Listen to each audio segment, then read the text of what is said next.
All right, and welcome. Welcome, everybody, to pre-show for Saturday Night Greyhawk. This is DM Galopond. Several of the players are gathering in Roll20 and will be joining me in Discord soon for this evening's game. Hope everybody's having a good weekend. Hope your Saturday is treating you well.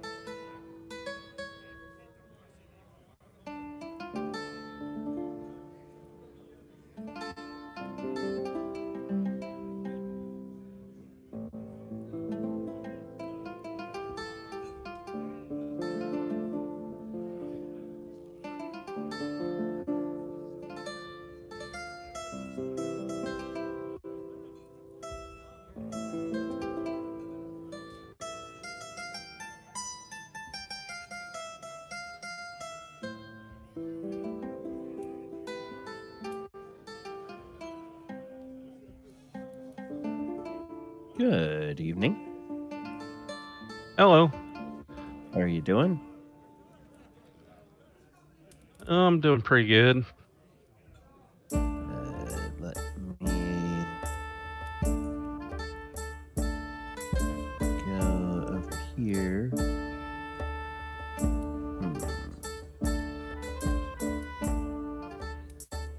There we go. That's exactly what I want. 6. Did you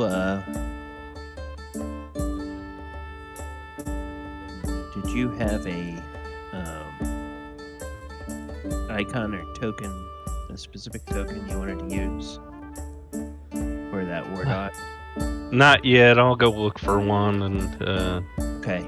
Because I've got all the stats here from the Monstrous Manual. I'll create a character sheet for it, and then we can assign it to a token when we figure out something.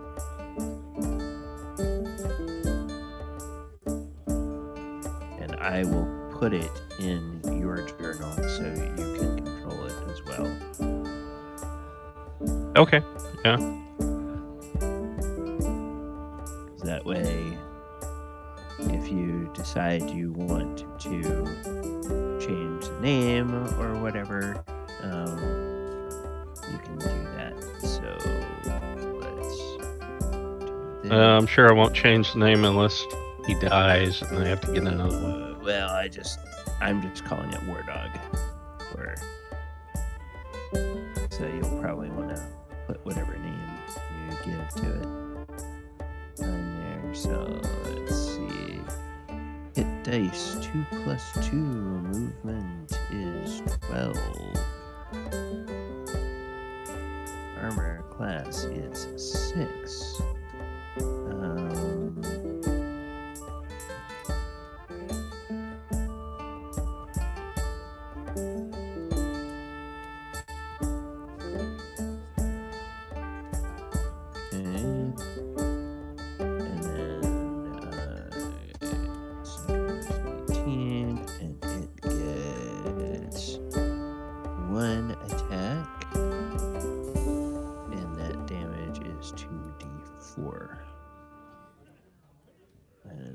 Size is medium, and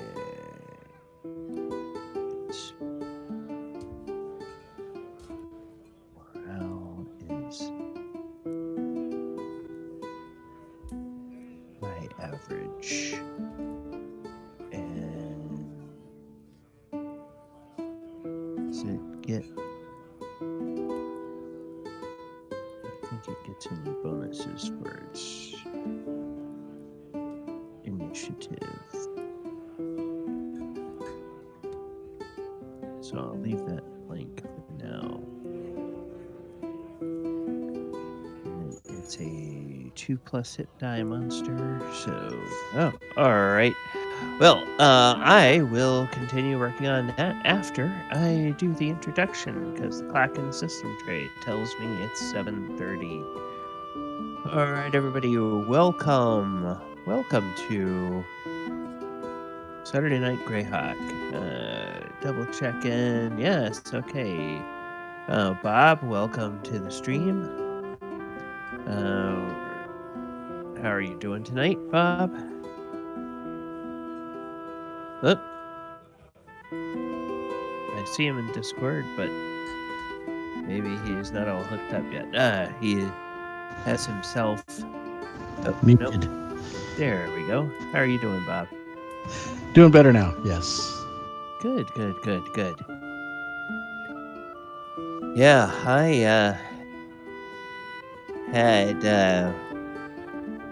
I had the crud this week. Yeah. Ouch. Yeah, I would. I don't know where I picked it up. Probably at one of the Memorial Day weekend events, either Friday or Saturday. But then overnight, Tuesday night, I just had a very bad fever, was achy all over. It just wasn't nauseous, but it was just like all of those classic flu symptoms without the nausea. And, was up and down a couple of times, having a hard time sleeping, chilled, everything like that. But I took some Tylenol that helped with the fever. Took some stuff to try to help with sinuses, which seemed to calm that down a little bit.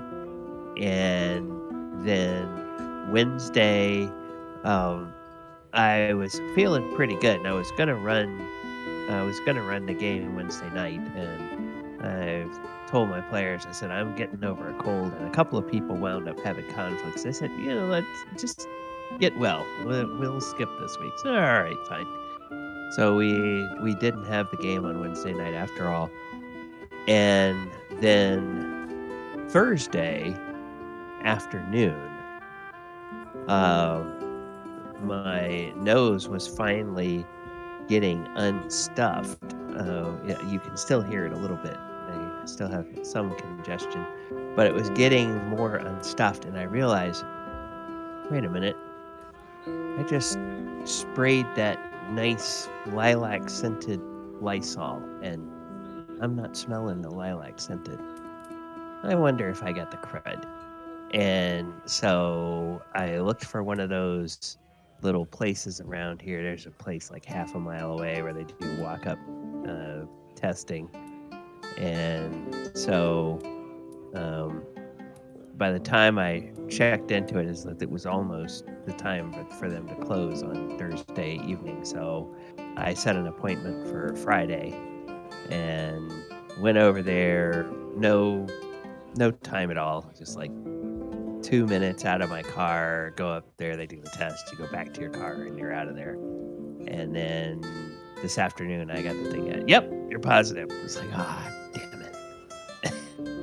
So, but other than a little bit of a sniffle and,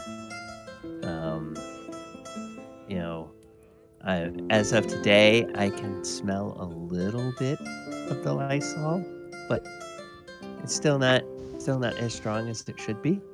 So I don't know how long it's going to take for that to fully come back. Yeah, that doesn't seem well.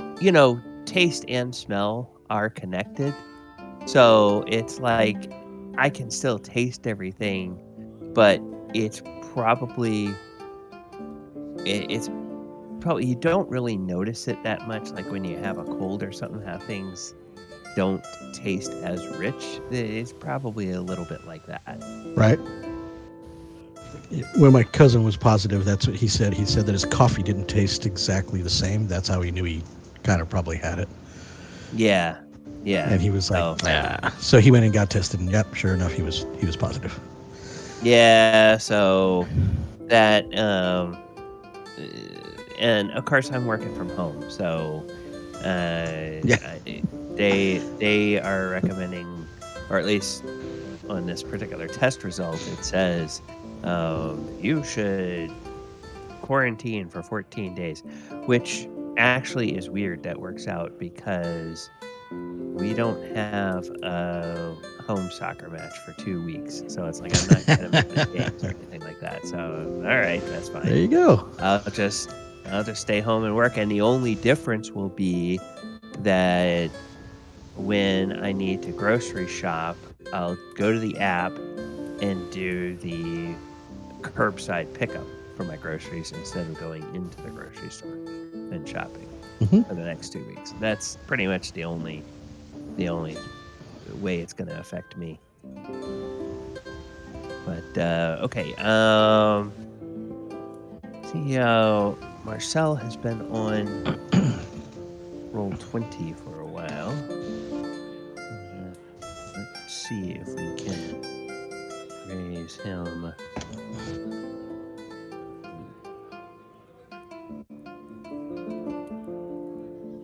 All right, so. All right. And I'm going to turn down our Sirenscape, and I will go into our recap. Now, Bob, you were here the time before you missed last time. Not a whole lot else happened. The party did decide that they wanted to try to get back to Hommlet after all, so they didn't stay much longer except to do a little bit of shopping. I think they bought a few things there in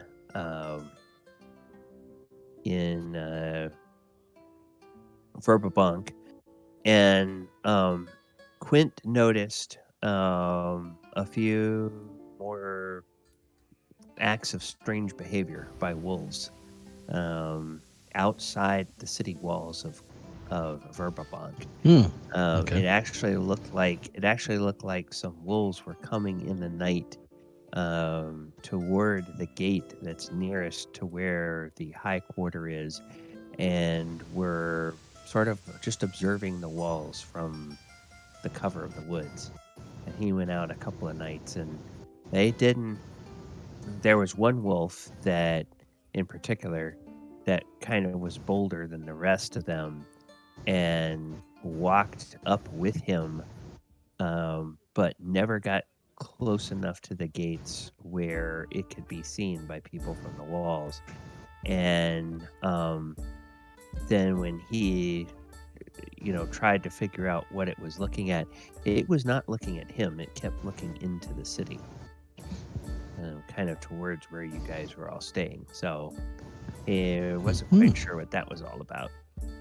And then they made their way back towards Hommlet, and during the trip, once again, trailed by a wolf, and once again, when Quint would go outside of the camp, it would allow him to get close, but it was always looking into the camp, as though looking for somebody other than Quint. So he's kind of unsure what that means. And we kind of left off that you guys would make the journey the rest of the way back to Hommlet and see what had happened. Did we find out who the person was that the lady was gonna open the book to? No, or have them read? No. Okay. We did not. Okay. They decided that they wanted to get going. Now, Yeah. of course, as we talked about the time before, with the overland travel, when you are with, let me get us to our daytime.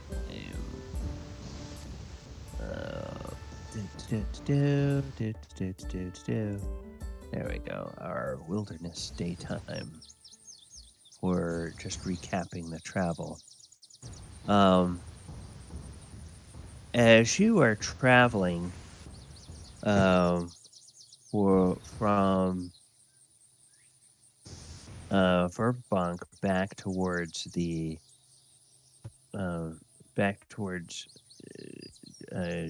place where you guys back towards Hommlet. It's about 6 hexes, which means it's about 12 days of travel. So it took you guys about 12 days to get there to Verbank. You were there for a couple of days, 12 more days to get back. And if you'll recall, back when you first came up from your first foray into the temple and realized that there were some people down there, you got the impression that they were, you had met that one group that was trying to come as reinforcements where you picked up that extra mercenary. So you knew that people in Null knew you had been poking around, and you knew that when none of them got back, that was going to, set off a clock. You had talked with Rufus and Burne at that time. They said okay, and they had sent out word to start their own clock of getting people going in. Well, then when you got chased out of the temple the second time, and you went back to Hommlet and you reported to Rufus and Burne that the temple had a lot more occupants with, if not great organization, at least a whole lot of numbers, a lot more than they were expecting that anybody would find there. That kind of set off some alarm bells. So, in their mind. So when you get back to Hommlet, you find at the Inn of the Welcome Winch, you find a message from Lord Rufus requesting that you come immediately to the tower as soon as you can, so he can let you know what events have transpired while you were gone.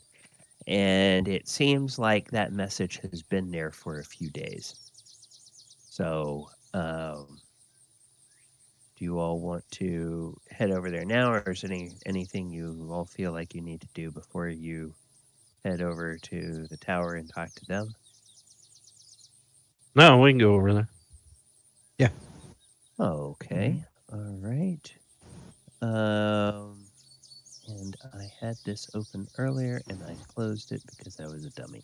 So I've got to go and I've got to open it again. There we go. Okay. When you get there, the people at the gates, standing guard at the door. They wave to you, and one of them immediately goes down, and the other one calls out and says, "We're getting Lord Rufus for you. We know he expected you as soon as you returned. He has news." And so Lord Rufus comes up to the door and waves you all to come up the stairs and come inside. And he seems pleased to see you. He says, "Well, this is good. I'm glad you made it back safely. We were a little worried that something might have happened. I know you went with a caravan, and those are dreadfully slow. But we just were a slight bit concerned that something might have happened to you on the road.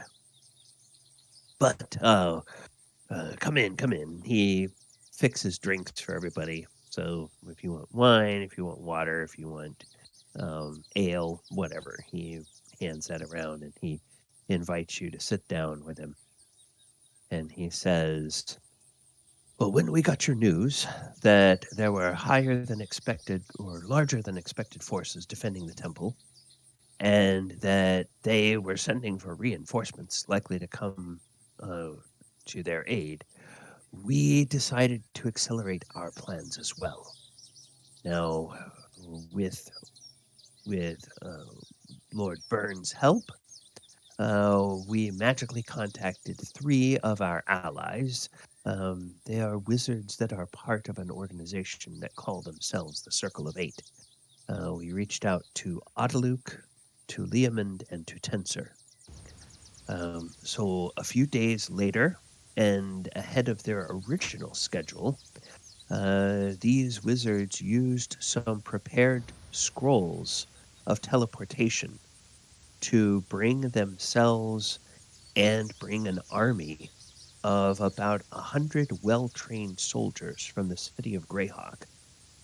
And from what I understand, each wizard had to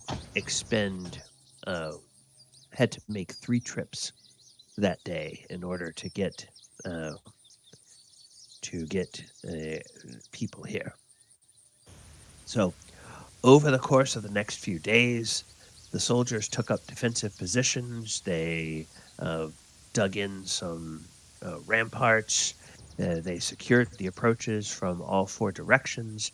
And with the help of our wizard friends, they set up some magical wards and some alarms and some magical traps for any reinforcements that might come to the aid of the temple, either above ground or from below ground. Well, about 4 days after they got there, the reinforcements of the temple forces arrived, and there was a terrible battle that was fought by our allies, fending off attacks both from above ground and from temple defenders rising up from underneath the ground. Sounds like they were using the same access routes that you had used. So the well-trained soldiers and the magic of our wizard allies proved too much for the temple reinforcements, and safe to say that they were decimated. Now, of the 100 soldiers that were brought from Greyhawk, 9 were knocked out of the fighting by their wounds. 1 actually succumbed and died, but we were able to resurrect him the next day. Meanwhile, over 100 of the temple defenders and their allies were slain across the field of battle, and over 50 were captured as prisoners, including several of their leaders. So once the battle was over, the soldiers were deployed in 4 groups. So 1 group was sent back to Greyhawk with the prisoners. 1 group was sent to Nulb to try to find and deal with the cult allies that might be there. 1 group came to Hommlet along with Leomund to update Burne and myself, and 1 group was left at the safe cottage to keep watch. They stayed in the group that went to Nulb stayed for 3 days, mopping up some of the resistance there and working with our allies in Nulb, and then they departed towards Greyhawk. So now Leomund stayed here for a few days. He wanted to thank you himself for bringing us the news the temple defenders had been so numerous, but we believe that this will no longer be the case. Many temple defenders came up from the tunnels at the safe cottage, and they included undead, they included monsters of all varieties, and they included cultists alike. And between the spells of the wizards and the blades of the soldiers, they were all cut down or taken prisoner. So, from the interrogations of the prisoners, we estimate that perhaps as many as 50% of the temple forces that were there previously have been eliminated, either captured or slain. So, now this is where you come in. We have been able to secure the above ground, but there's still a lot of evil that has to be dealt with down in the temple. Fortunately, we think it's less defended evil now. So we would like for you to return to the temple site. We think you're going to meet much less resistance and continue exploring underground as you did before. Now, Leomund and Adaluk and Tensor, they were reluctant to send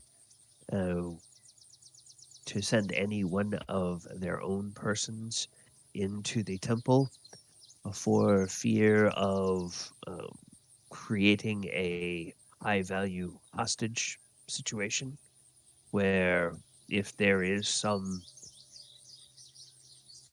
power that is in that temple that might want to take someone like one of them hostage. But we think that between you and your recruited allies, you will be enough of a fighting force that they will not bother wanting to take you hostage. So you can probably just kill them where they stand. Now, what is very important is if you do find that there is some power, and the way he says the word power, it's a capital P, as in he's thinking a power like a something on the level of a demigod or a a devil lord or a demon prince or something of that nature. When you get there, if you find that there is a power, scout what you can and bring the news back. Because now that the Circle of Eight is alerted, once they know what they're dealing with, they can bring in enough forces to finish the job. But perhaps it will be something that you can conclude on your own. Perhaps it will be something that we need to rely on them for assistance.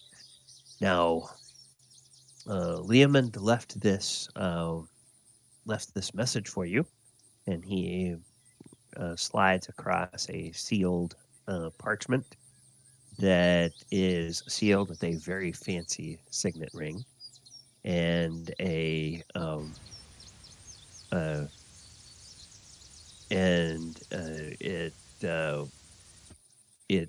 the address says Raiders of the Temple. So that's what he is calling you, and it's a nice big flowing script and everything. And I believe that it will give you some information of how you can contact Leomund directly if you need to. But we think that you've done a good thing, and that hopefully we have helped to make it a situation that's going to be less of a bloodbath when you go down there. A bloodbath for the defenders of the temple, but not for you and your allies. Let's hope.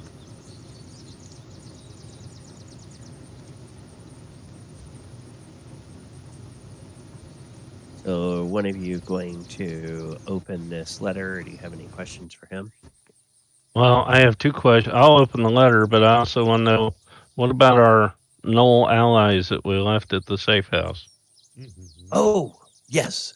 The we did alert the wizards about the presence of allied gnolls, and as far as the wizards know, none of them were harmed. But the gnolls did not stay at the safe cottage once our wizard allies showed up and began erecting their magical wards and their magical alarms. Now, none of the soldiers from Greyhawk reported any friendly or hostile encounters with the gnolls that have come into your employ, and they do not know where they have gone. But it seems like when this large force led by these wizards showed up, they might have been a little spooked, and they may have retreated back to a safe distance.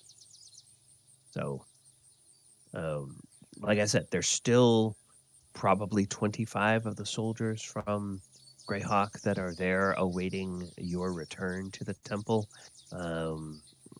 keeping it secure until you get back. You might find your Gnoll allies before you get there, or some of your other recruits, the mercenaries that you have brought into your employ.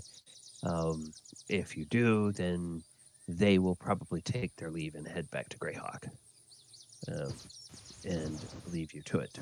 But as far as we know, there's not been any interaction between the soldiers and the gnolls.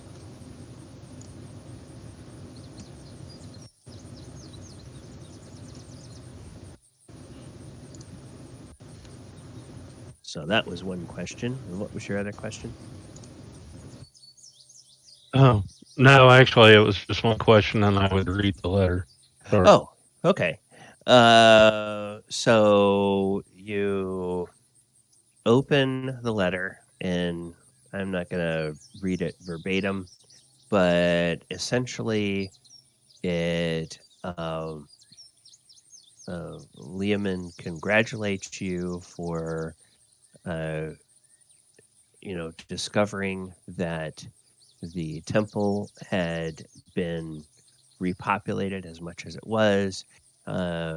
He found your intelligence that you had given in your report to Lord Rufus invaluable. He gives you he encloses in there a scroll of sending. So I'm sure that Archimedes would be able to use that, and Min would probably be able to use that as well. So it's a scroll of sending that is keyed to Leomund. That if you need to get in touch with him, you can use that scroll. It will get a message to him, and once you have communicated with him once, if you then have the sending spell, since you have spoken to him by sending, you'll be able to speak to him again, and then he can speak to you as well by sending by the same means. So there's that. He said that he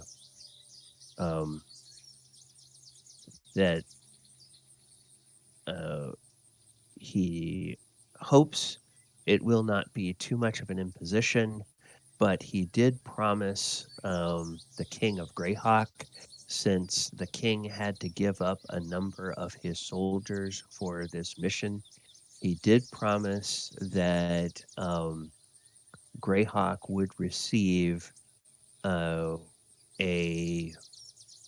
payment that amounts to 15% of the monetary value of everything that you guys wind up recovering from the temple complex as a whole. And he then says, and if you find any really interesting arcane items, I would love to see those. before you dispose of them. But then he says, as far as the rest of it, it's, as far as he's concerned, the other 85% would be for you to dispose of as you will, unless there are already agreements that you have made with the leadership of Hommlet or other, et cetera, et cetera, et cetera.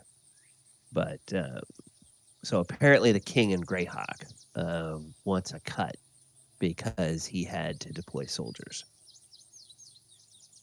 So that's the most important news. Everybody get their hand out. Yeah. Well, mechanically, the good news is that your future forays into the temple will likely meet with much less congested resistance than you were finding before. So instead of having, one battle that takes 4 hours because there's so many people in it, it might be a little bit more manageable.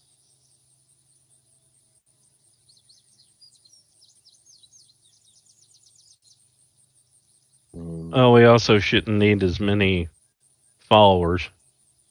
Correct. Yeah. As you recruit people, you can then either send them out, or send them out to guard the safe cottage, or direct them back to the Moat house, or whatever you want to do with them once you've hired them, depending on whether they're gnolls or whether they're mercenaries or whatever.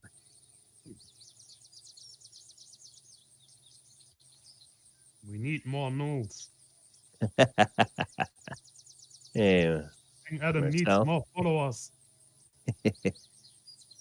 Can't you try to turn the humans to Clang too? No. This is a Gnoll covenant now.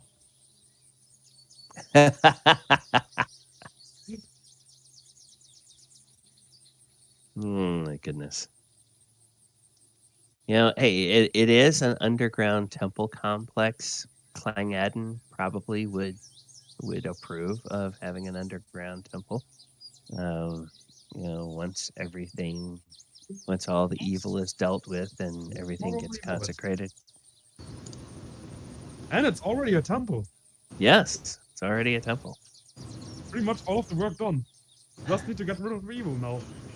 Yes. And put a lot of statues in there of King Adam. Yeah. So that is what Lord Rufus has for you.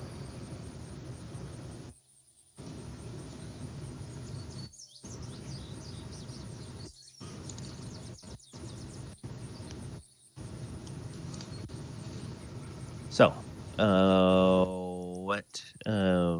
what do you guys want to do next? I think last week, did people buy like the potions they wanted to buy, and or last session, did people want to buy the potions they wanted to buy and those types of things? Is there any gear that you needed to get? If it's something that you'd have to buy in Verbablanc, we can say that you took the time to buy it, but I just want to make sure on your character sheet you've spent whatever gold you need to spend, and you have upgraded whatever equipment you need to upgrade before you guys head back over there.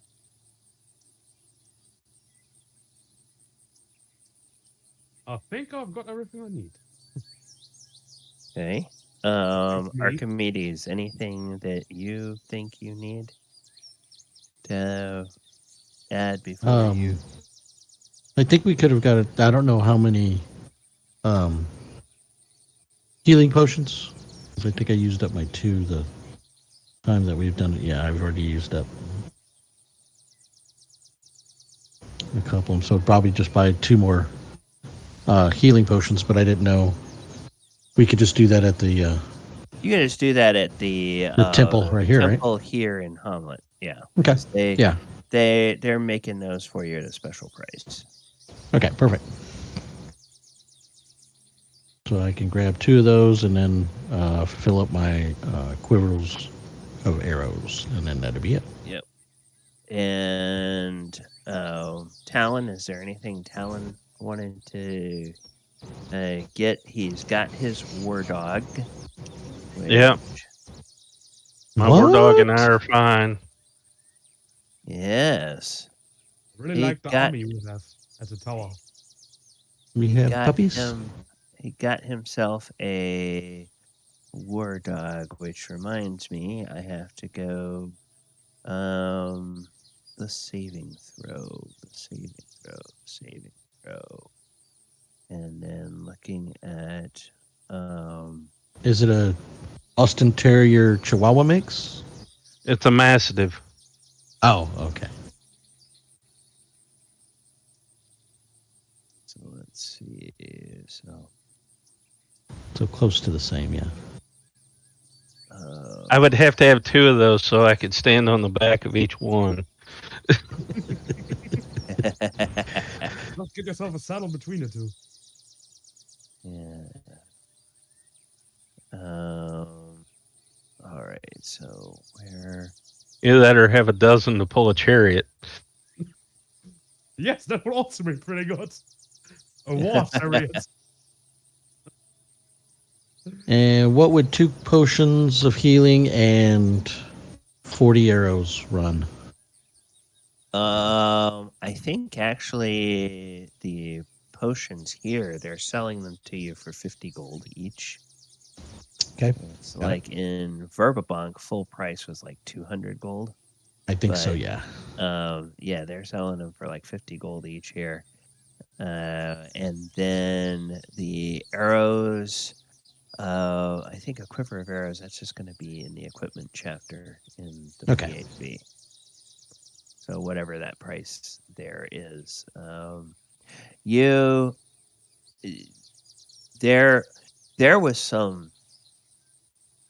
There was some sketchy stuff that was going on at first with some of the merchants here in Hommlet, but between men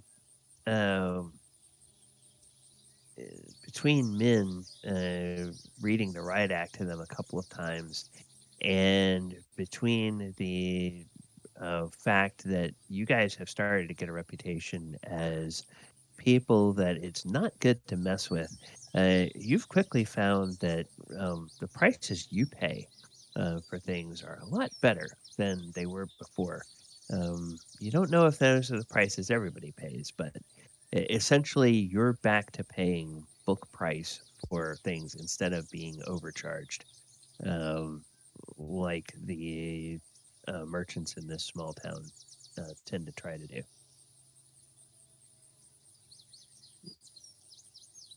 But, yeah. I'm trying to find the saving throw for monsters.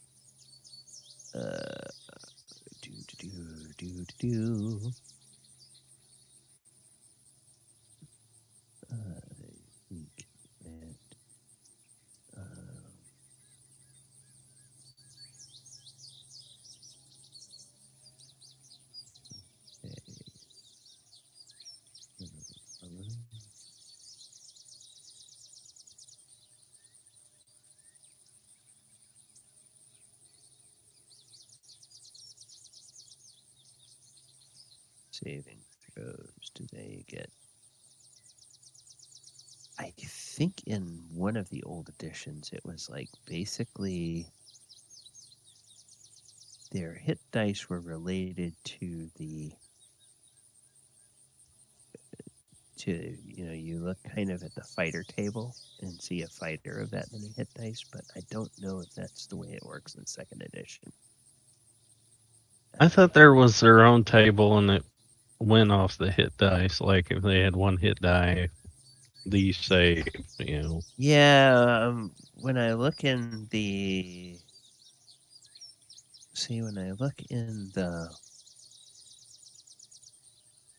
saving throws in the DMG, it gives a table for the character saving throws, and I thought it gave a table for the monster saving throws, but I'm not seeing that.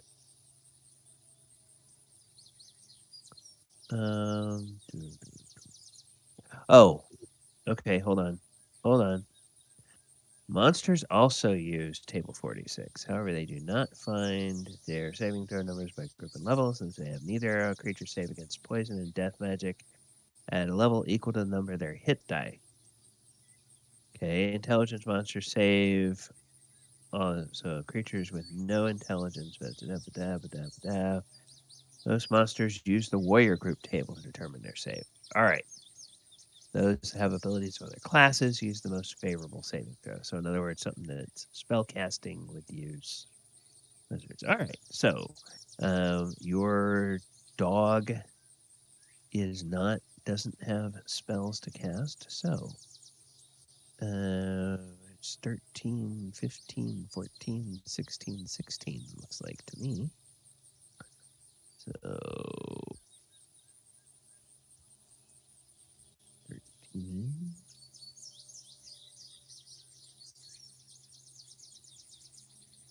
Whoops.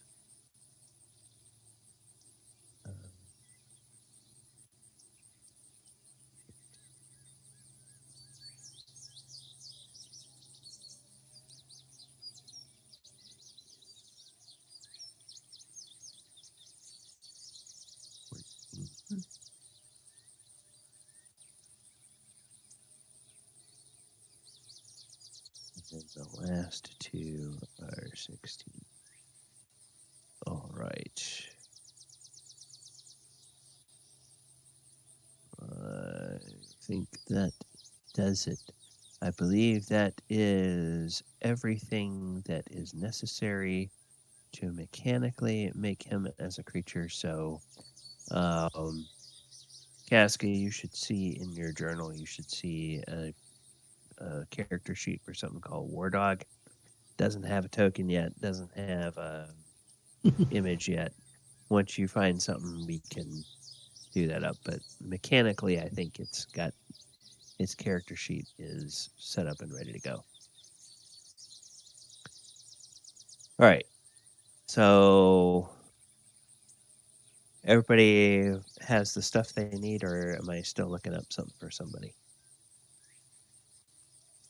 No, I think I'm good with all my stuff, other than what we were going to do per person as far as allocated money from the sales, or was that all going to the Moat house? in the treasure sheet, I just put a lump sum. Right. And I presume you guys would then want to divide that by 5 to hand out shares to the party. But Correct. I was going to let you all do that. And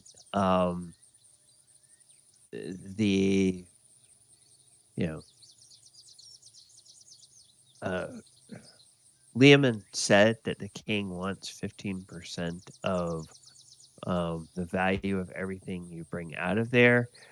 But, from this point on, right?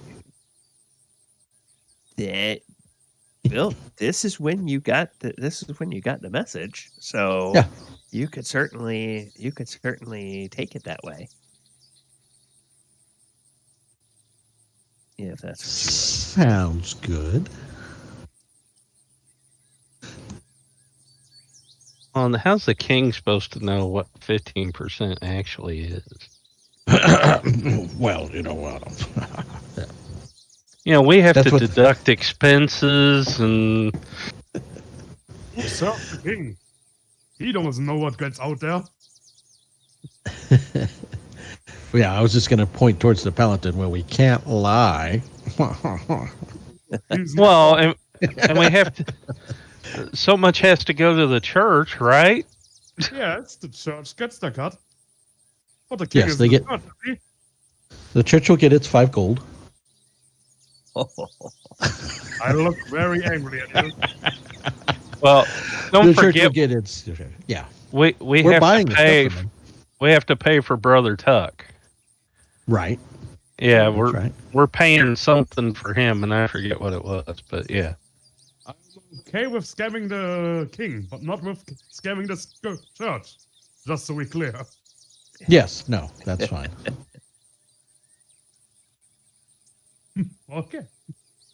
Yeah, so if you guys are in the ballpark of the 15%, it's probably not going to be a problem. If you guys want to like really lowball the king on that, there may be a few rolls that you all have to make in order to like do some convincing, perhaps to some of the royal assessors that might be doing the medieval fantasy version of a forensic audit on all of the loot that you guys brought out and sold. Uh, so yeah, that just is probably the case there. Right. Yeah, that's fine. And then the implication, it was written as a request, but I mean, all of you, I'm going to say that by this point in your adventuring career, whether you are a spellcaster or not, everybody has heard of Tensor and Autoluke and Leomund. You all know what those names are, and you know some of the legendary stories around them. And Okay. if Leomund tells you, well, if you find anything that's really fancy and arcane, I'd like to see it. That's probably something that most people would take as more than a request. But you guys are free to interpret that however you wish. And a bard will try to do that. Interpret what is actually being said. I will also try to get more for the church. Bards This are is true. lawyers This is too. true.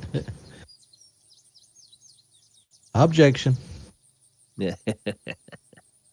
I will cut the lawyer in half if he tries to take money from the church. Well, if the church didn't have the money, then it wouldn't have anything to take. Yeah. But anyway, it already got 100 gold of mine already. I bought 2 of the Well, you bought healing some. potions. What's the famous Yes, spending it? I donated the $100 gold pieces over to him. So Yeah. Well, and I think we are still operating in a version of D&D where paladins essentially live with an effective vow of poverty, where pretty much all of the wealth they accumulate automatically goes to the church anyway. Right. And they just run around with a small stipend that's enough to live on. And because you remember over in Verbabunk, Arcturus got lodgings with a temple over there because paying the 25 gold a night for the Royal Jewel Inn was, not only was it exorbitant, it was like more money than he carries around with him. So, well, Archimedes says, I spent your money very wisely on my accommodations there. And it was very, very nice. Very nice. Thank you. Thank you. I thank you. Good for you. says the bard who got an entire suite for himself with a live-in butler.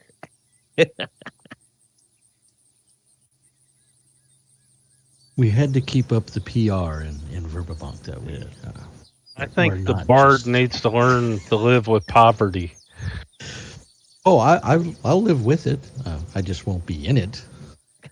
No, you need to live in it. You need to roll around in it a little bit. No. Spent enough time there. Great I- art comes from suffering. But I can always sing about it rather than actually feel it. So It'll just sound hollow if you haven't actually experienced it. I've experienced it. And I've experienced all with you, so it's all good. Ah, yes. Yes, this is the version of D&D where it doesn't take you too many levels before your characters are starting to think, okay, gosh, we got to start finding ways of spending all this gold. It's like in 5th edition, they're like really, really stingy with the amount of gold they give out in the published adventures. It's like, my goodness. It's like your 10th level, you defeat this. Hey, you find 2 100 gold piece gems. What? That's if you're lucky. Yeah. The biggest gold I've gotten in 5th edition was when I was playing a pirate and we were raiding a ship. There you go. That's the way to do it. Yeah, that was the only way to get any money. Why are there 21 Arcturus over the tower? Well, I have found the cloak of duplication. And the Church of Arcturus has begun. No. All right, well, Wow. I'll See just that. go Are you ahead. scared yet of the power of Clang Adam? I'll just go ahead and get rid of Just some money. deleted half of them. Well, still 3 are left. That's not even the real me. Oh, there you go.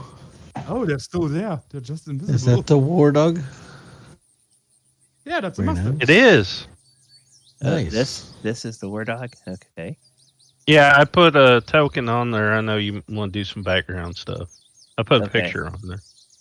Okay.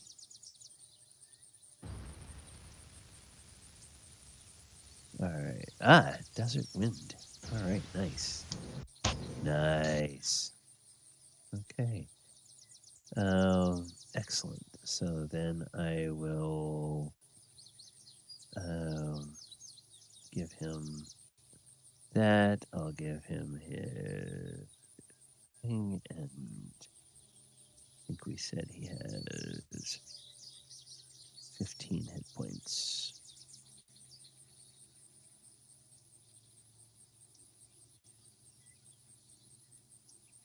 Okay. All right.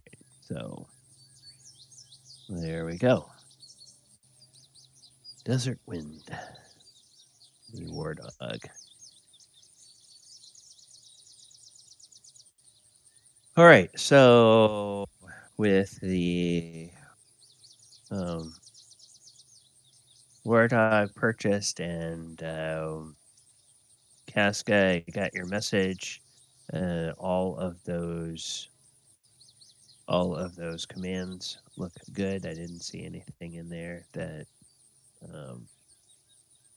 that seemed like a concern. Yeah. All right. So, anything else you guys want to do before you think about heading? Whether you want to head back to the temple or not. Well, as I was saying, I'm just dividing up the cachet and setting up an accountant to find out what the 15% is going to go to. Who do we deliver that to? We don't. I guess that we're going to be delivering that to somebody here in Hommlet so that they can take it back or whatever?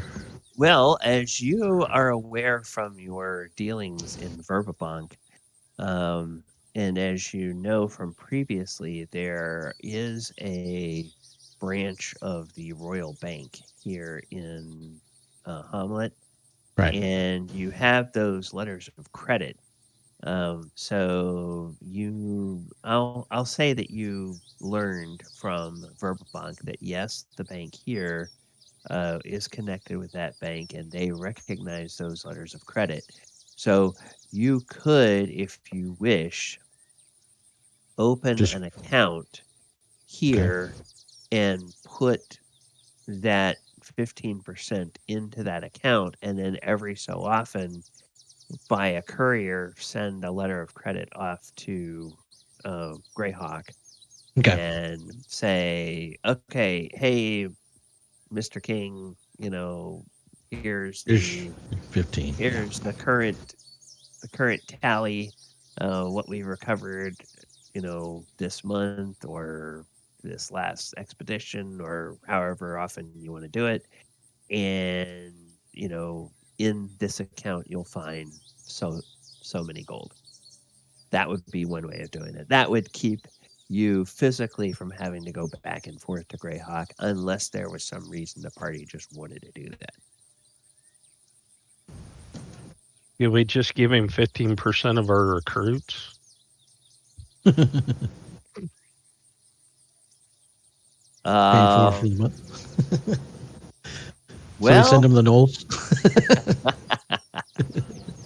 He might get a little worried if we marched an army of Gnolls up to his walls. Bit worried it should be, since it's a holy army. Yeah, an army of gnolls that are all wearing holy symbols of a dwarf god. Okay. That would be like, Your Majesty, you may want to come take a look at this. I've never seen this before. With the Temple of Ancient Evil as the headquarters. Yeah. That sounds just nice. Yeah, I mean, there's lots of land around this place. You establish this as a temple. You might attract some settlers to come in and build up a village. Who knows? It might become another major city after a while. It'd be like a holy city dedicated to Clangadden here on the site of this Temple of Ancient Evil. So, Well, I'm sure that might attract somebody, but I think you might attract more gnolls. Yeah. yes, just the thing I need. More faithful believer of Clangadden. All right. So what is the plan? Change Clangadden into a Gnoll god. True. He could be a double. Double deity. Yeah. The double D. Well, do anybody need anything else in town? And or from the keep? From the Moat House? Yeah. Or the keep, yeah. Ooh. Yeah, now, based on that report from Lord Rufus, there is some, I don't know if the right word is confusion, but some uncertainty about where your gnolls have got off to. So if you think that they may have fallen back to the Moat House, that could be an option to go by there on your way to the temple, see if they are there. Makes sense to at least look.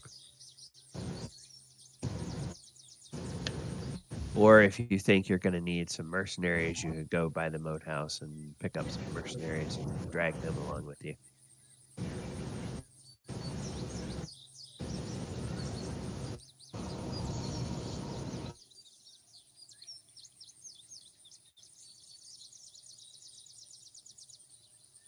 Well, I Dr. think we Blair? ought to stop by. The Moat House is on the way. Right. So Yeah, let's more just or stop less, by, make sure Yeah. that Yeah. they didn't show up there. And then if they haven't, or if they have, then gather whoever we need. And if we need to go find them, go find them. If not, let's go back. Yeah, their spot and was underneath the moat house too, so they would be out of the way of most people. Yeah. Yeah. All right. So, you guys head off to the. To the moat house. You guys head off to the Moat House, and remember, this particular map is not to scale. It takes you about half a day. Half a day. Oh, if you're in a wagon, or a couple of hours if you're just on horseback or on foot, or on the riding dog, to get there.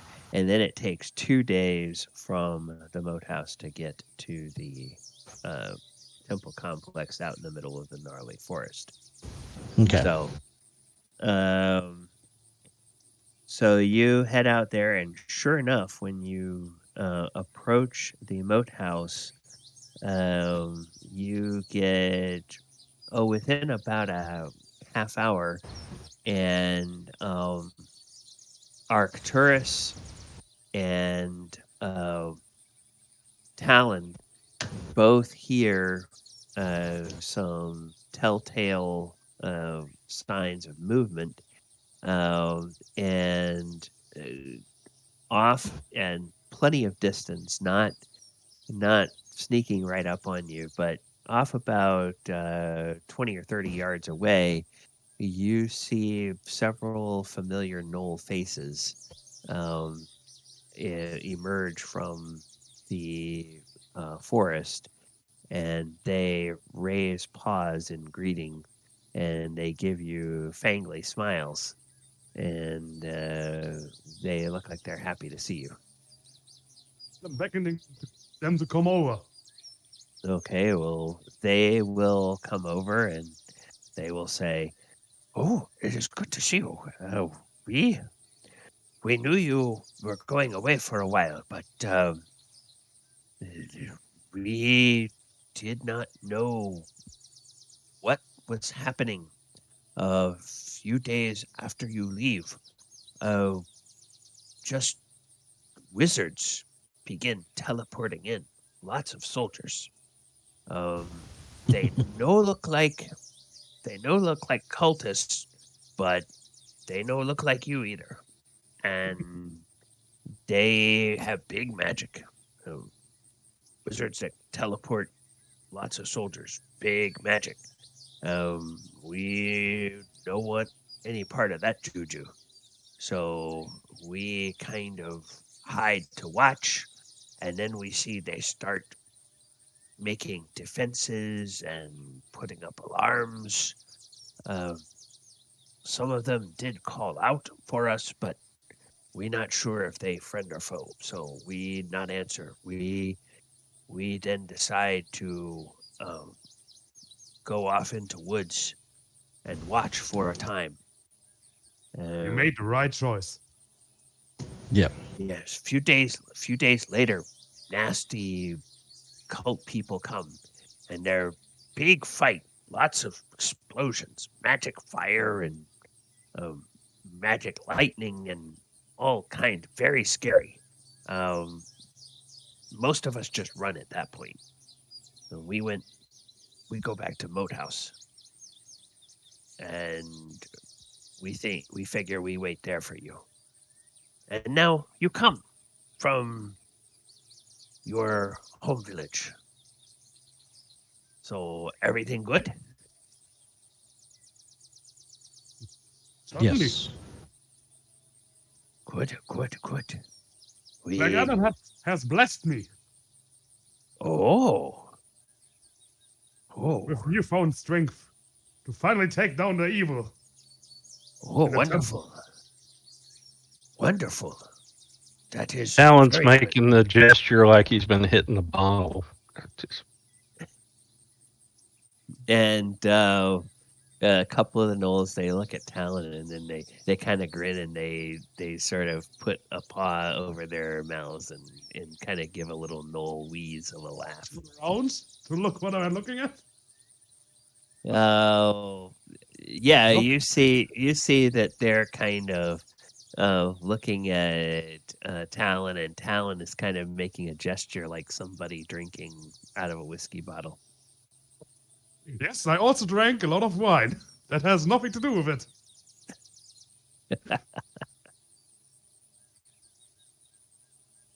Unbeliever. So they will accompany you to the Moat House, and you can see that a couple of the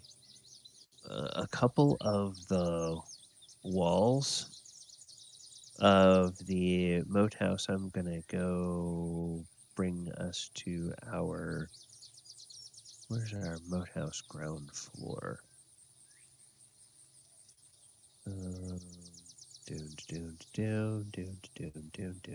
Down. I need the Moat House ground floor map. Oh, that's not it. Come on. Ah, there it is.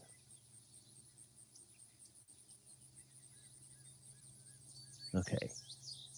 So it looks like the exterior wall. Whoops. Looks like the exterior wall over here has pretty much been repaired. So that there's not all that rubble there anymore. You can see that they have on this tower here at this corner, they have actually, it looks like, done a very orderly job of pulling down a lot of the stones of the tower. They've erected a scaffolding up all the way around that corner, and they are putting fresh layers of newly cut stone to rebuild that that tower shell kind of from the ground up. So apparently it looked like there was some structural damage there that they decided was better to rebuild than to try to repair. So they've got that going. Over here in this opposite corner at the front, you can tell they've done some work to clear some of that out, but they've mostly just erected some scaffolding at this point. Doesn't look like they've done a whole lot of work there, and the same at this back corner over here. So I'm sorry, this place over here, and then this back corner over here doesn't look like there's been a whole lot of work done yet in those locations.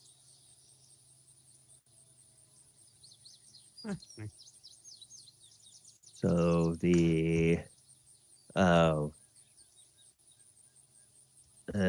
mercenaries, they are they've set up an area out to the east side of the Moat House. They've cleared about a 5-acre patch of grass out there, and that seems to be something of a practice yard There's a couple of areas that look like they are marked off with bays of hail or bales of hay, where people can go in and spar with each other in those areas. And then the rest of it seems to be areas where they get groups of the mercenaries together and they drill them in, either in practicing fighting techniques, or they drill them in marching, or other kinds of combat related tasks. Like how quickly can they restring their bow? The sort of the optimal way of positioning their swords for quickest access. If you have to draw it, those types of things. So there's a lot of activity like that going on. And then, of course, the laborers. There's a lot of unskilled laborers that are working at the direction of the stonemasons, who are sort of they do the fine fit and finish and direct where people go, but a lot of the manual labor is done by people that are not master stonemasons. They're kind of journeyman artisans, if you will, or carpenters or stone cutters or whatever.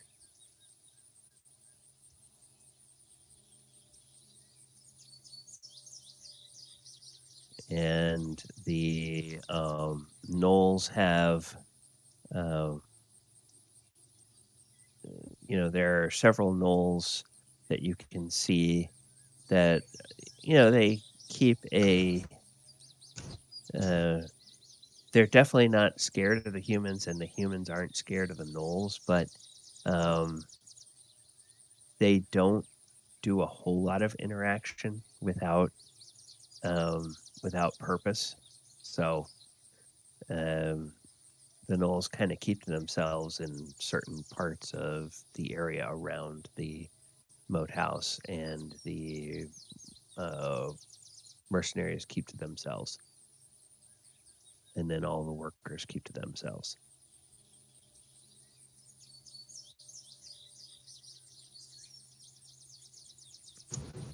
Okay.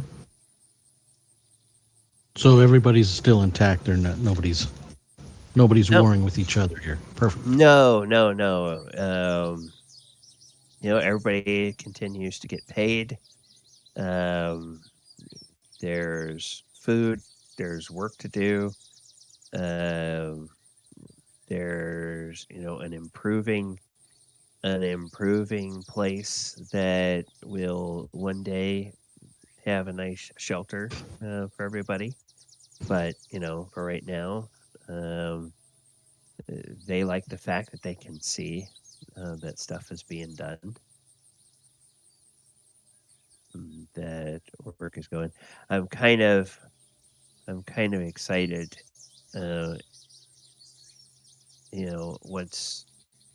Once Heather finishes her moving and gets a chance to get back to those maps, I'll be interested to see some of the updates of the maps, so that I can begin to put some updated versions showing some of the repairs in progress as we go along.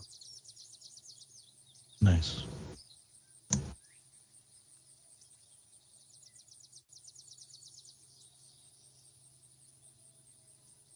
All right. So,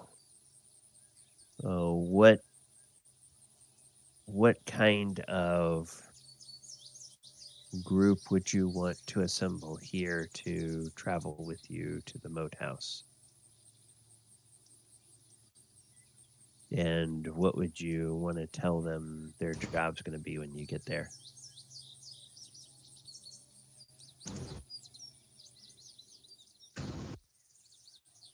Going to be a guard and scout, isn't it?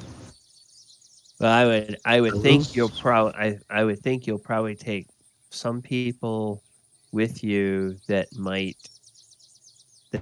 accompany you into the tunnels. And, certainly not as many people as you had before going down there with you, but taking a few with you, and then probably a few that would stay to keep watch over the safe house. Maybe some that would scout the perimeter of that whole complex area. Maybe some people that would watch in the towers at the above ground temple complex, those types of things. But it's up to you actually how you decide you want to do that, how many people you want to take, what jobs you want to give them, those types of things. And in terms of the actual numbers, the only thing I really care about is when we get back there, you guys telling me how many people are going down in the tunnel with you. So you could say, well, we take a few people to do that, a few people to do that, blah, blah, blah. We can handle it that way. Or if you have numbers in mind, you can get real specific. I think we just take 2 gnolls down in the tunnels with us. Okay. And then Definitely. like 5 for the safe house and maybe 5 for the tower. Okay. And you're thinking taking all gnolls and leaving the mercenaries here? No, we need Yeah. the mercenaries because I thought we needed the mercenaries because they knew the one mercenary captain guy. He knew the layout, didn't he? Because he was the one telling us, yeah, if you go over there and if you go over here, that's where they'll have people. So, Well, there was one guy that you or was that the gnolls? basically, there was one guy that you converted. Right. Because, A, you were offering pay, and B, all of his former friends, defenders of the cult, were all dying around him, and he's like, hey, I can get paid and stay alive, or I can die. Yeah, I'll take your gold. Yeah, that was who's the other leader, mercenary that kind of talked to him too. That was. Oh, gosh. So we're gonna take him, right? You could take him to go with you as kind of someone who at least knows the layout of that first Right. level of the. Okay, 2 gnolls and that 1 mercenary, and then Okay. I think we ought to leave gnolls up top because they can see in the dark better, they can smell better, and plus they can live off the land a little better. Okay. Okay. All right. Or off the dead cultists they kill. They're not so picky about their diet. I Yeah. would take at least 1 gnoll with us, though. They're pretty good scouts. Oh, Yeah. yeah. I think he said Yeah. take 2 gnolls and 1 mercenary with you. I'm okay with that. Inside, and then 5 gnolls in the tower, 5 at the safe house. Okay. All right. So 10 gnolls. You're gonna take just the 1 mercenary, or do you want to take some other mercenaries so that guy? Well, that guy would be with you also. It wouldn't be like he'd be all alone with gnolls. Yeah, he'll have Arcturus and Archimedes. Yeah. True. Yeah, that's true. All right. So, you can, you can either take a brief rest here and then head out in the afternoon, or you can spend the night here and head out the next day. Doesn't really matter. with a party the size of yours and the amount of activity that's been going on out in this area in the last month, you all pretty much make it to the Moat House without, or you all make it to your first camp, the first night after the Moat House, without any disruption. Now we're getting close to the top of the hour, so I am going to go ahead and suggest that we take our break here. We come back. We're going to do a little sort of vignette at your camp for the night, and then we will see about heading on over towards the temple complex. All right, viewers, thank you guys for joining us. Thank you for hanging out. We're going to take our mid-session break. I'm going to put the timer back up, and we'll be back in about 10 minutes. And then I'm going to put the music on. I'm going to mute myself. Players, you guys can stay here and chat on the on-stream chat, or you can move to the off-stream chat channel if you wish. And I'll bring that sound up a little bit, and I'll mute myself.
right, viewers. Coming up on the end of our break, did hear from one of our other players in Discord that she's going to be able to join us in a little bit. One of our players volunteers with the state as a reenactor at one of the historic forts, and the first weekend of every month, they, once winter ends, they go out and they are on site for when tourists come in, and they're doing historic reenactments of day in the life at the fort. So people can kind of see how the frontier folks lived when that part of the country was being settled. So she is getting back home and is going to be joining us in a little bit. So that is good.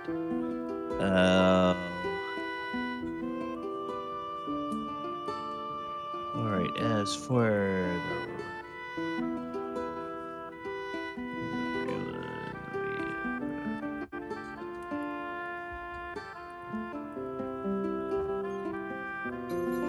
okay, so we'll go ahead and we'll get the others back into the chat, and we will get over to our camp. Oh, we also want to make sure we got Brother Tuck, right? Yeah. Oh, yeah. Yeah. I would presume that he would be there with you guys. Okay. There we go.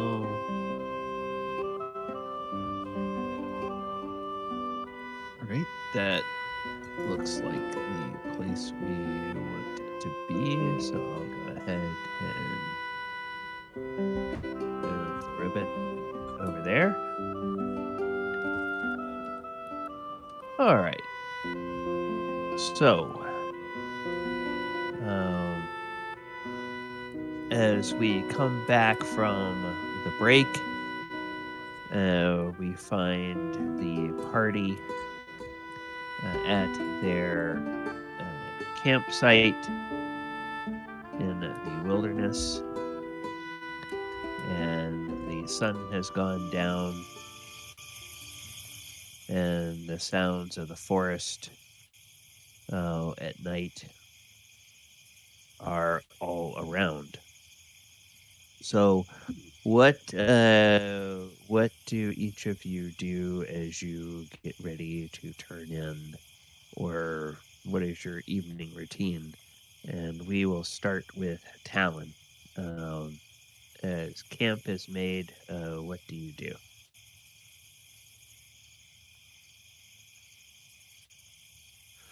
Well, I mean, my dog's gonna be spoiled, so I'm gonna groom my dog Okay. like you would a horse. Take care of it like that, and probably go for a walk, kind of, on the perimeter a little bit, and then just wait until the gnolls are ready to eat and go eat. Okay. Yeah, they have their I guess they would have their little mess area off over here. They would prepare their food away from most of the other humanoids who seem to not understand, just the value of a good, fresh hunk of meat in the way that they, and obviously you, do understand. That is so much better when enjoyed that way. Especially poor old brother Tuck. He really has a hard time being too close to the gnolls when they start talking about their dinner, much less when they actually start digging in.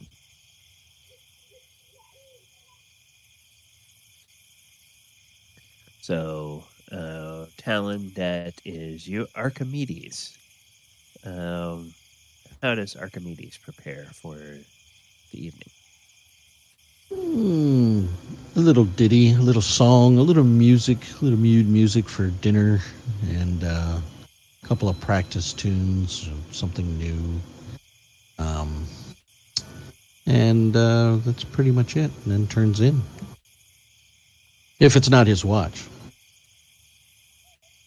Okay. There are enough. Gnolls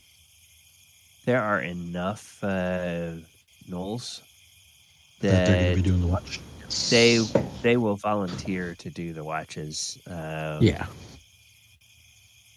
If you guys want them to. But I do keep my my bow and everything else at the ready, as far as that I could, if I'm woken quickly, that I can just grab and utilize. So Okay. make sure the horse is. We travel by horse, right?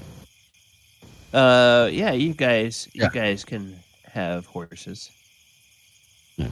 I think you all had bought horses at some point, and sometimes you keep them stable, and sometimes you don't. Or sometimes you ride them.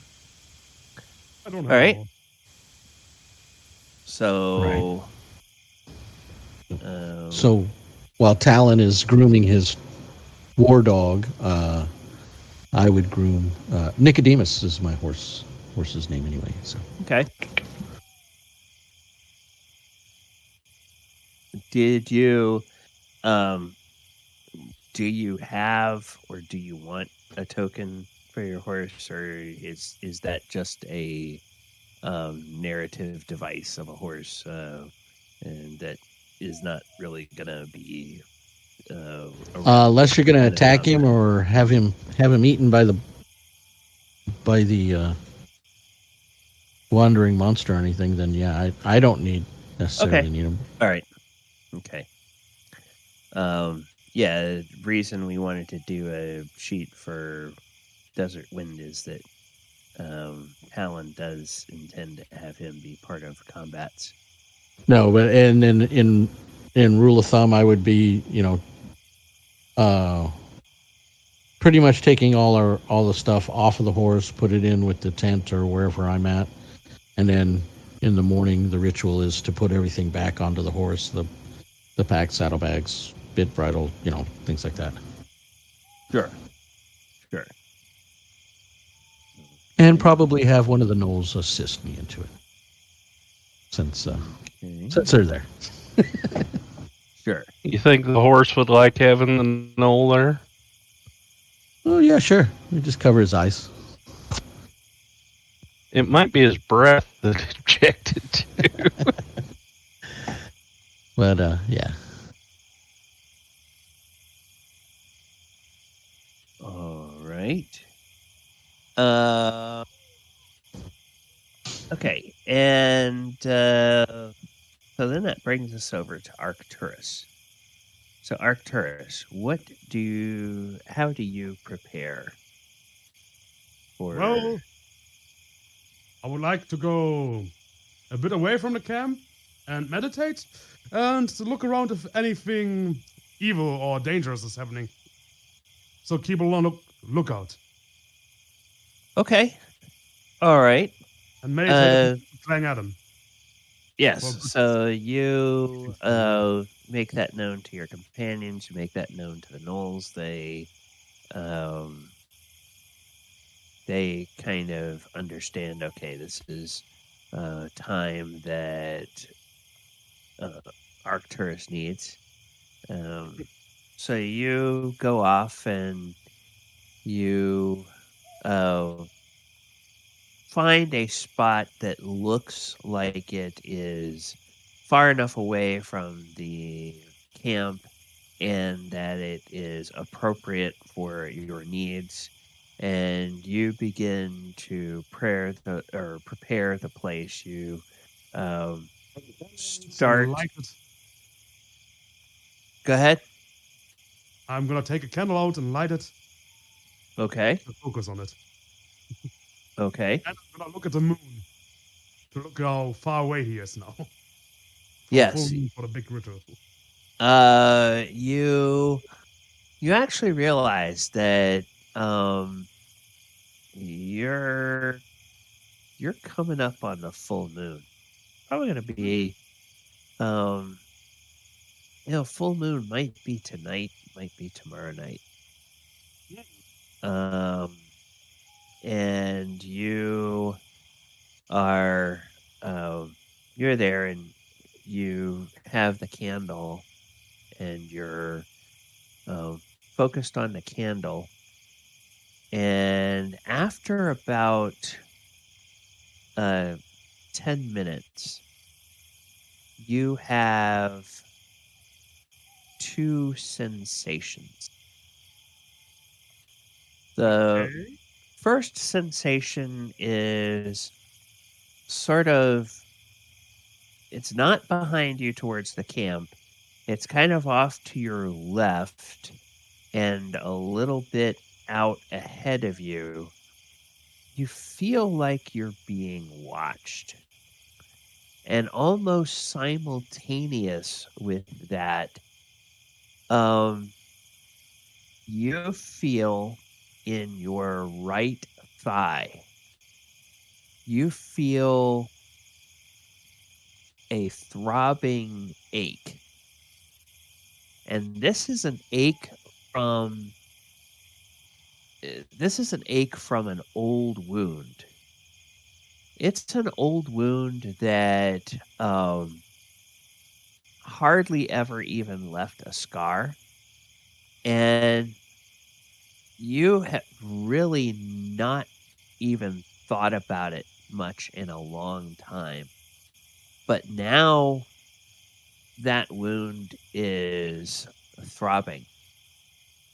And you remember how you got that wound as a young lad before you took your vows, before you met up with the dwarves that taught you the ways of Clangaden. You remember when you were out and responsible for keeping a small herd of goats safe one night, how there was a predator around and you had to try to defend it.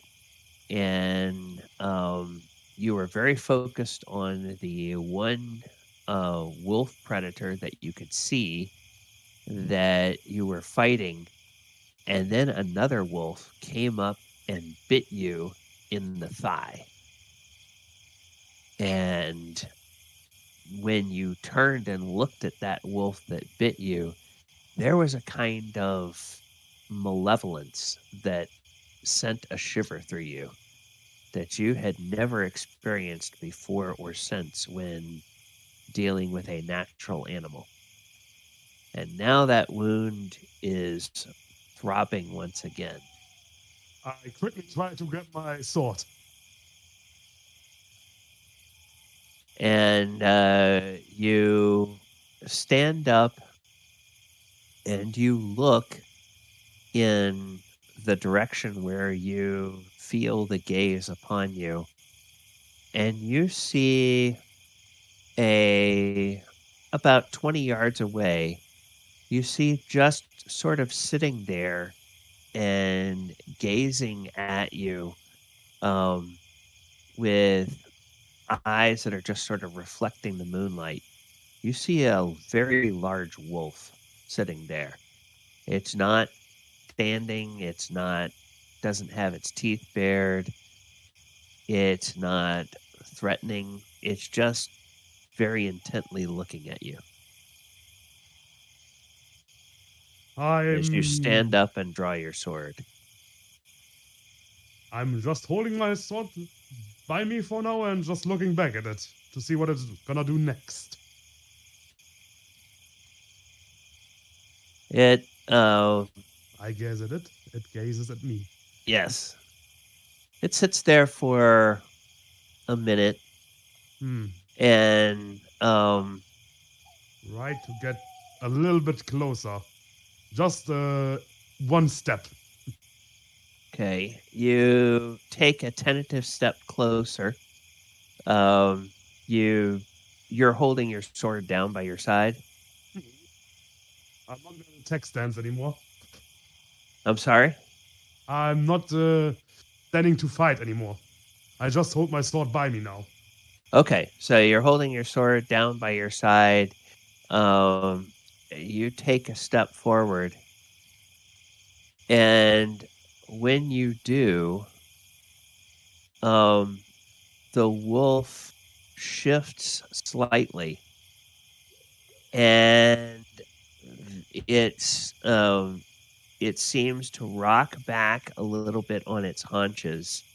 Its head dips, and there's a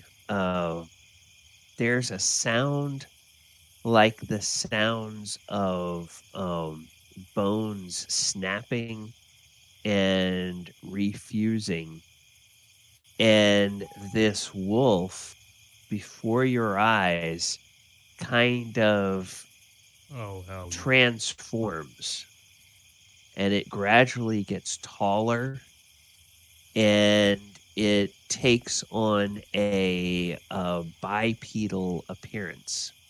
Okay, I'm getting my sword back up. And it is now standing there about 6 feet tall. It is a humanoid. It has the eyes and the fur and the muzzle of a wolf. It has the arms and the legs, mostly of a human, except you can see that its knees bend backwards, like the hind legs of a dog would, and its hands are covered in fur, and it has some dark black claws. And the creature looks at your sword, and it kind of gives a little chuckle, and it says, "Oh, Arcturus, you won't need that. I'm not here. I'm not here to harm you." Yeah, I don't believe him. I roll my sword at the ground and grab my Morningstar and shield. And the creature just kind of shakes its head and says, "Arcturus, I'm not here to fight you. I'm here to guide you."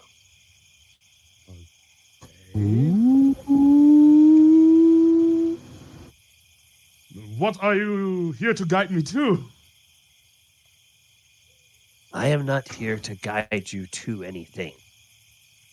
I am here to guide you through what is about to happen. And it raises its head, and it looks meaningfully at the sky in the direction of the moon. I will also look there, but not enough to drop my guard. It says, "You've never forgotten that night, have you?" Actually, I've forgotten it quite well. No, never. And you thought that perhaps by taking the vows and following the ways of the folk of Clangadden, that you might have escaped the evil that was visited upon you. That was the plan, yes. Which I had planned. Well, Planningly. some say it is a curse. I have come to see it as a gift. You see, my father was a lycanthrope. My mother was a human. So you were the wolf who bit me that night. And inasmuch as it is possible for an animal head to look offended, it looks offended and it shakes its head and says, "No, not me, Okay. not me." I think I'll believe you for now. But I'm still not gonna put my morning star away.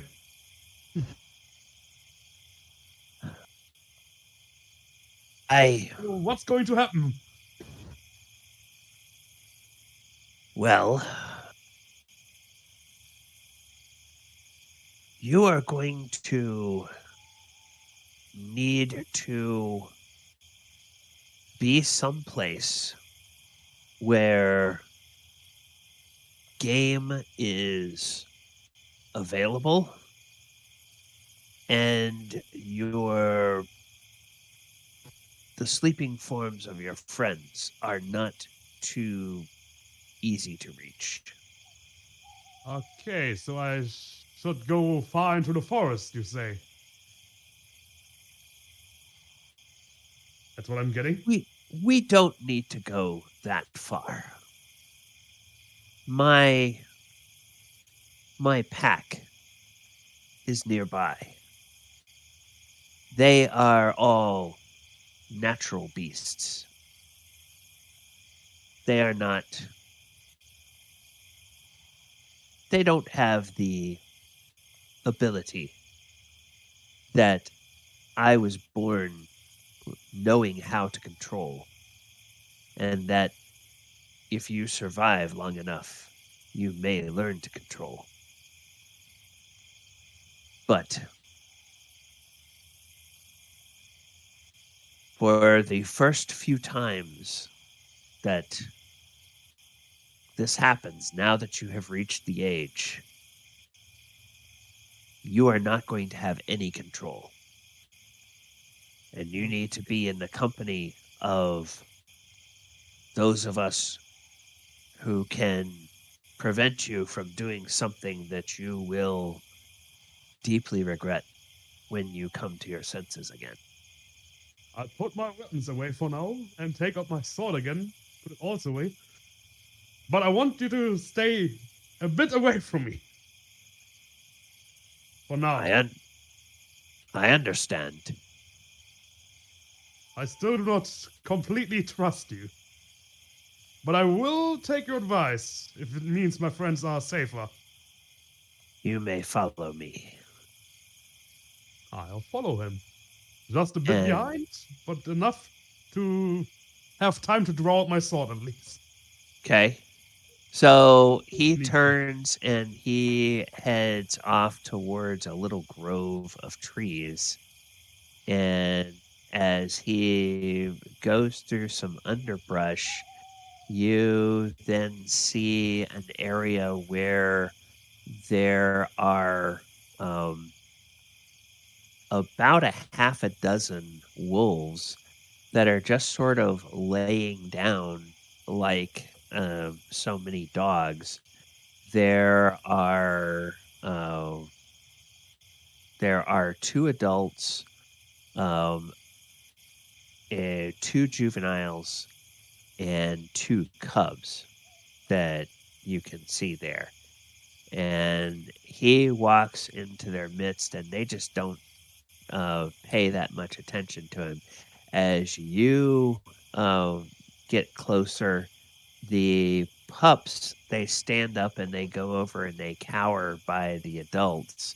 The juveniles stand up and their hair kind of goes out and bristles a little bit. The adults, they look intently at you, but they don't have any other reaction than just to look intently at you. You came with this person that they know, so they, they're not going to be hostile unless you are hostile towards them. Try to stay calm for now and follow him. And when he reaches the wolves, he turns and he spreads his arms. He says, "My pack. They're like a family to me. We will. Well, everybody needs a family. We will hunt. We will hunt elk this night. There are elk in these woods. Very good eating." Well, I've forgotten my bow. Oh, you won't need your bow.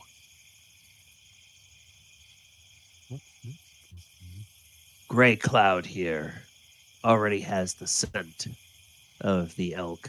She has tracked him for 2 days now and knows where he goes and where he will go to drink water in a couple of hours' time.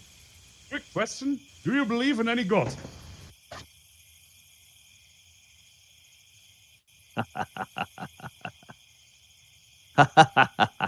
If yes, do you believe in Clang Adam? It's funny that you should ask that. As I grew up, I was educated in the ways of Saint Cuthbert. Oh. And Cleric? Or a paladin of St. Cuthbert? my mother hoped that I would take vows as a cleric. But when I went for the examination, the priest sensed that there was something different about me and refused to give me the ritual of ordination. And he spoke to others, and none of the other priests would do the ritual for me. So, no, I am not ordained, but I am a follower of Saint Cuthbert, and I have never found him to turn his clergy against me. That makes me way more comfortable. You see, because I know how to control it, I've never felt the madness that someone like you suffers when the first changings come over them. Okay. I have shepherded several people through their first changings. I hope you'll guide me too. I will guide you this night. And if you remain in this area, I may be able to guide you in future months. But if your travels take you too far away, I'm afraid I can't go too far from my pack. Think I'll be here for a longer time. There are Very some well. evildoers here, which I still need to defeat. Well, okay, then I'll help you hunt that elk. Should I take my longsword or throw it at it? No. in fact,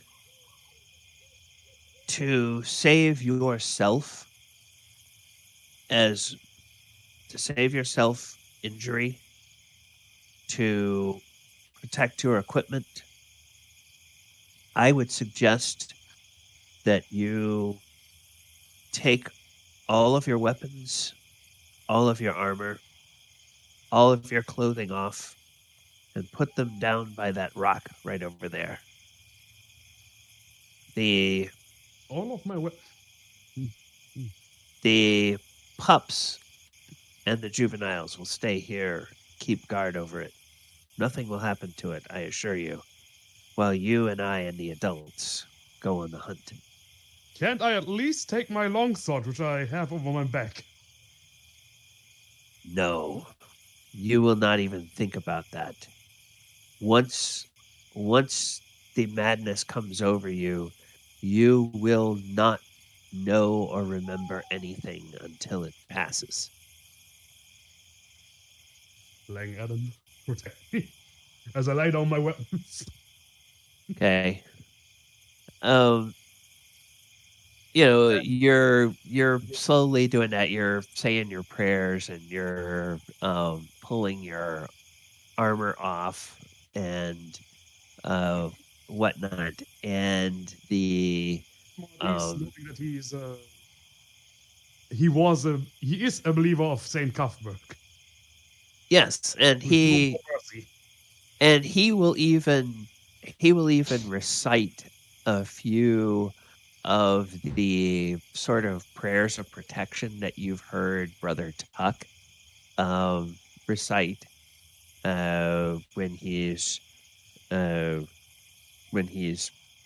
things. Of course, this guy is not a cleric, so no divine power flows through him, but it's clear that he's using the same cadence and the same delivery that a cleric would use.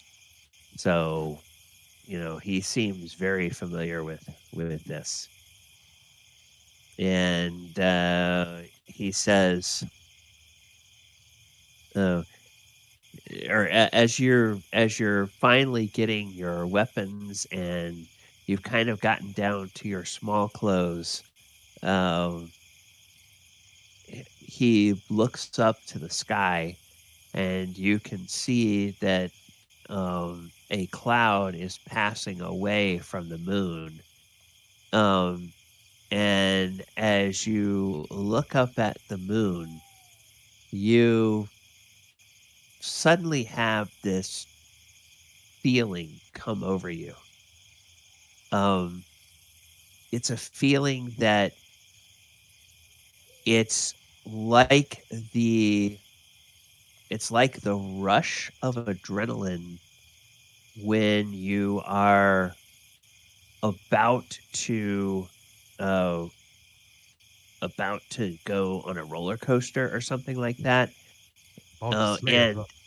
And at the same time, there is an intense nausea in the pit of your stomach that nearly doubles you over with pain. But even as your body sort of reflexively lurches forward with the spasm of nausea, you find your head is drawn up to look at the eye, or to look at the moon, and you feel your lips raise in a sneer, and you feel like you want to shout. And you open your mouth and you start to cry out, but as you call out this wordless cry, you can kind of hear your own voice. There's a different quality. It doesn't exactly sound like a human voice. There's something more animal and bestial in your cry. And then you don't know how long it's been. You don't know what transpired. All you know is that everything in your entire body hurts. You are exhausted. You feel like you have run miles. You feel like you have been dropped down the side of a mountain and just rolled down the mountain over and over and over again. And there is wet all over your face. And as you come to your senses, you are looking at a gash in the rib cage of an elk. And as you work your mouth, you can taste its blood in your mouth. You can taste its all the raw meat that you have consumed. And you're not sure that your system is capable of handling this much raw meat. You might have oh no, it's about to come back up. Great. The bike rang at him. So yeah, so you turn away and you just are violently ill. So much for being a vegetarian. And you just you sick up for what seems like half an hour. Just it's like every meal you have ever eaten is trying to come back up. And you gradually are becoming aware, as you can begin to hear sounds of anything except your own self being sick. You become aware of the presence of other creatures, and you notice the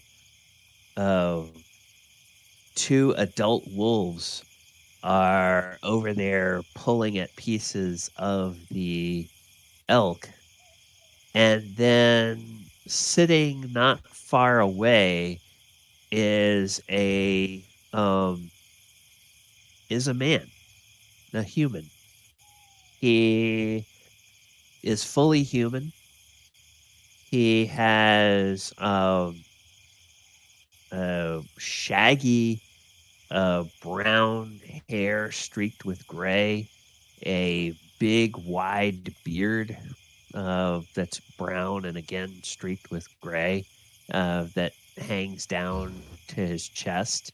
He is crouching down. He doesn't appear to be wearing any clothes, but the way he's crouched down, it's clear that he is crouching down for modesty.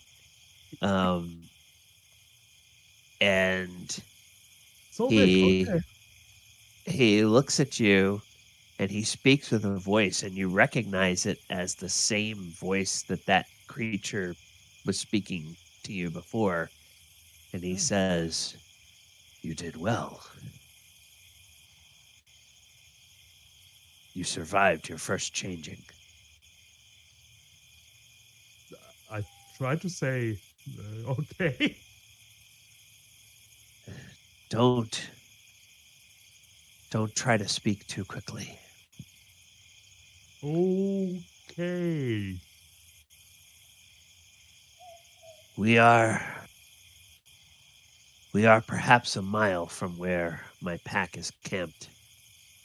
Perhaps a mile and a half away from where you and your friends are camped. I think I noticed one of the gnolls that came to this area right after we took down the elk.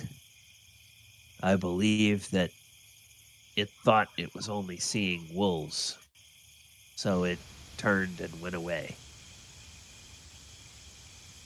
But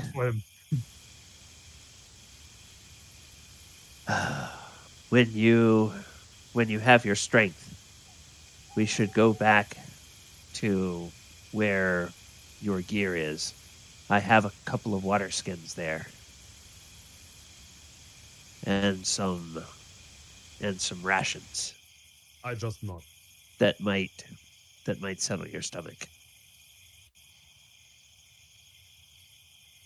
I just nod.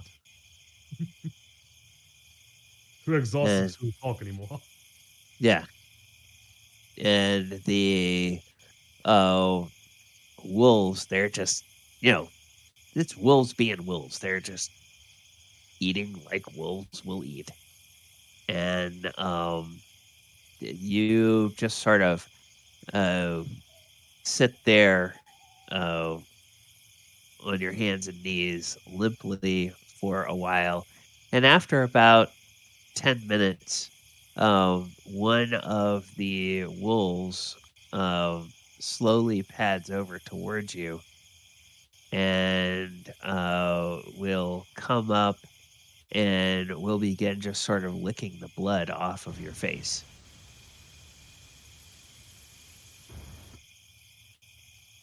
Yeah, I just let him do as he wants for now. Okay.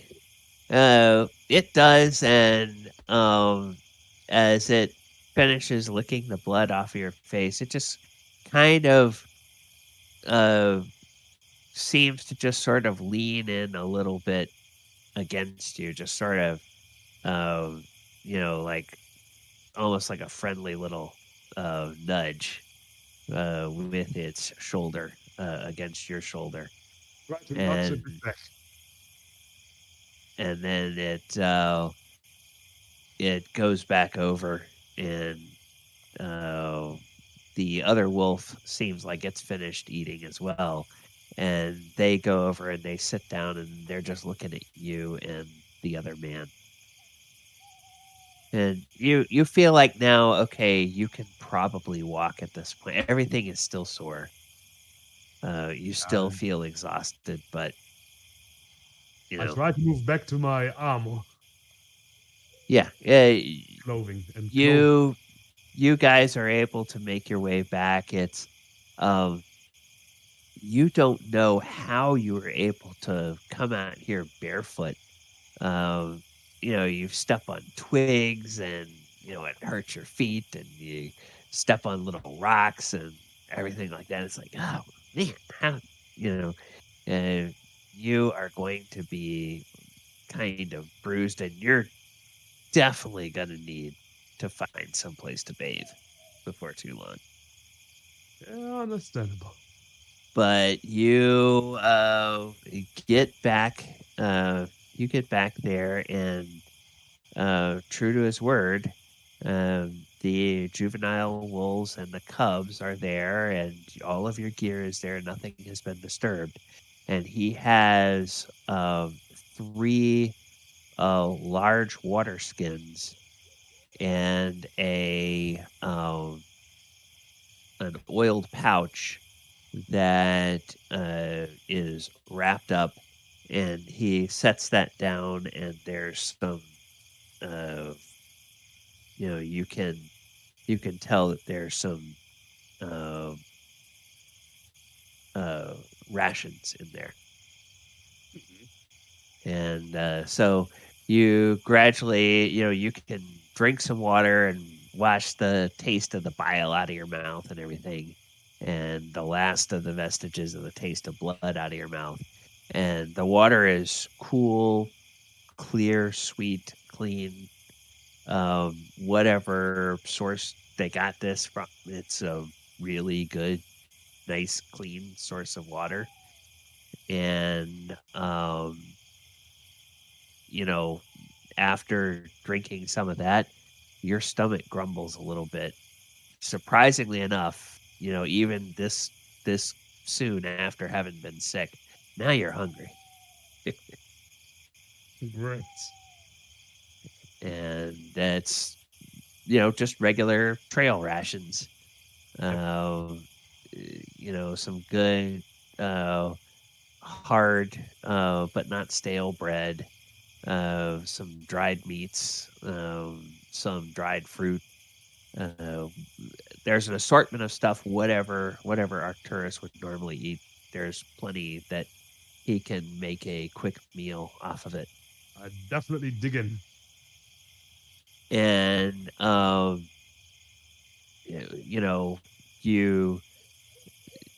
the man has walked over here with you, and there's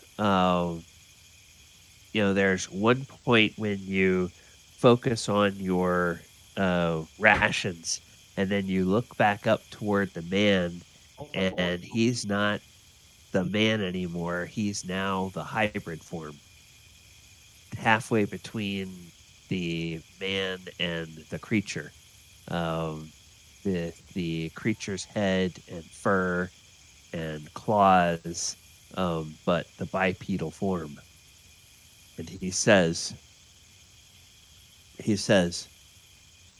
"You can make your way back to your camp now. You are no longer a danger tonight to your companions. My pack and I will slip away." Yes. I want to look. Do I have any gold left in my pocket?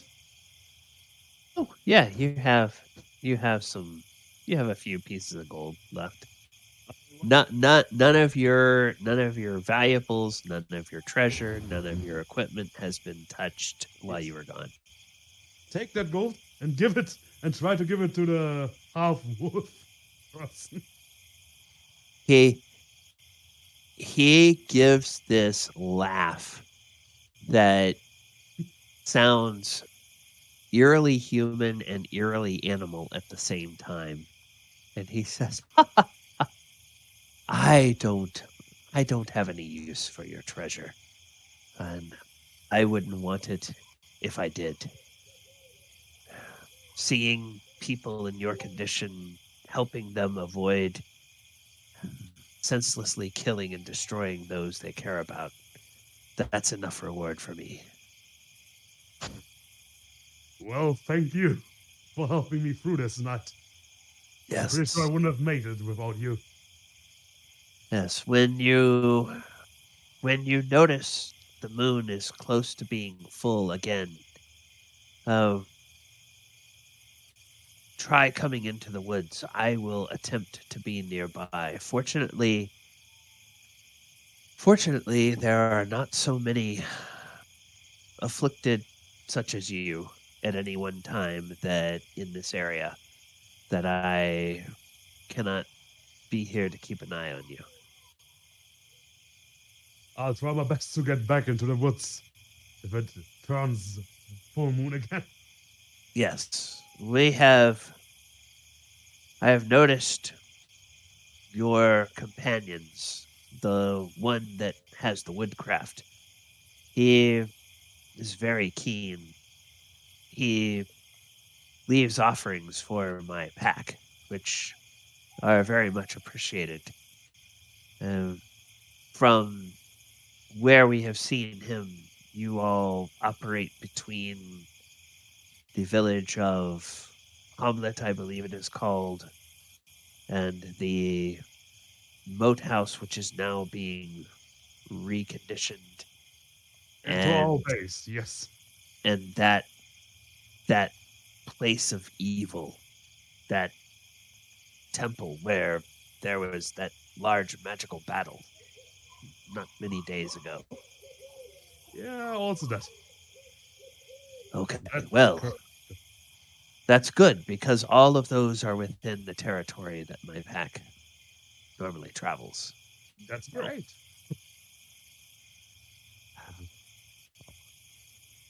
When we meet next, I may trust you enough to tell you my name. I tell the gnolls to take off hunting wolves around our moat house.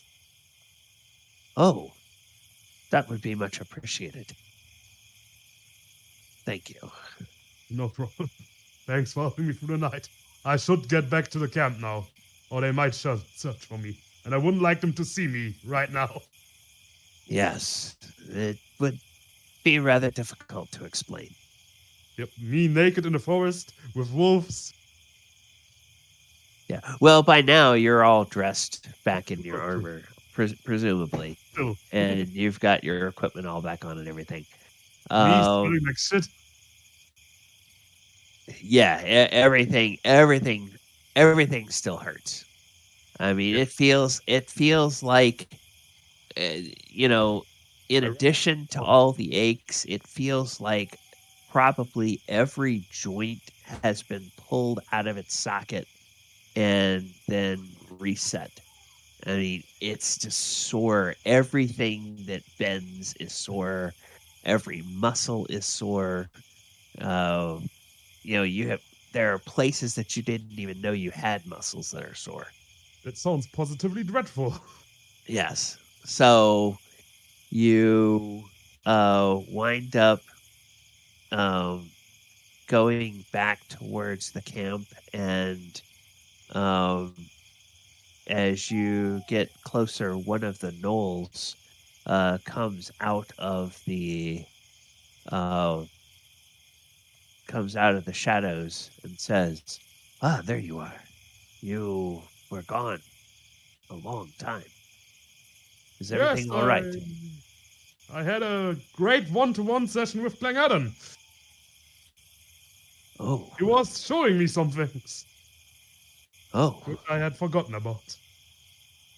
oh, very. And he has shown me that the animal that he chooses to venerate is the wolf. So we definitely should stop hunting those. Let's try not to hunt wolves.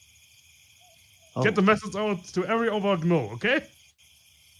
okay, we will. We had noticed that your companion Quint seemed to be friendly towards them.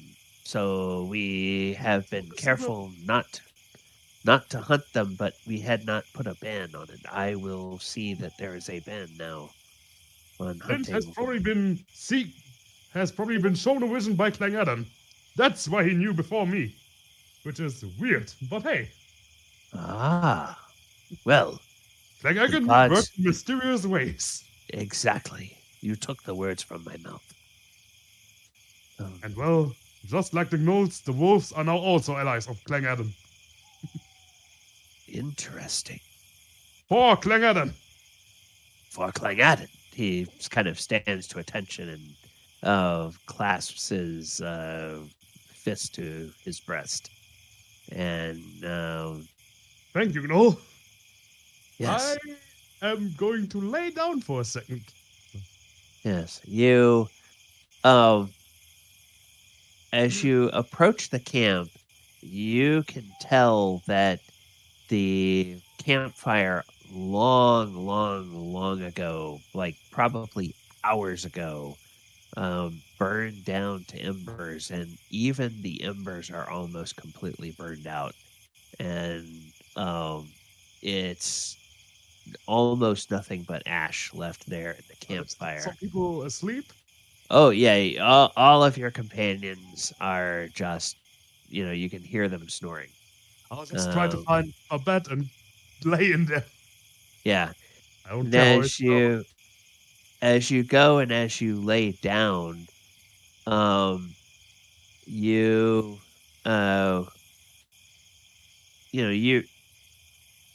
you are familiar with what the night sounds like and everything. As you lay down, you hear the call of one of the night birds. And it's one of the night birds that is actually kind of one of the first birds to become active for the day, and usually becomes active maybe a half hour before sunrise. Oh, great. And you hear that bird begin, and you realize, okay, you have been awake all night. Judging by what time you went away from the camp for your things, you've probably been out there for About 10 6 hours? or 7 hours, maybe more. Okay, well, I still try to at least lay down a little to get my aching bones to stop hurting. Yeah. Okay. Rest. I know that I won't get a full night of rest, but Yeah. I still need some rest for my bones. Yeah.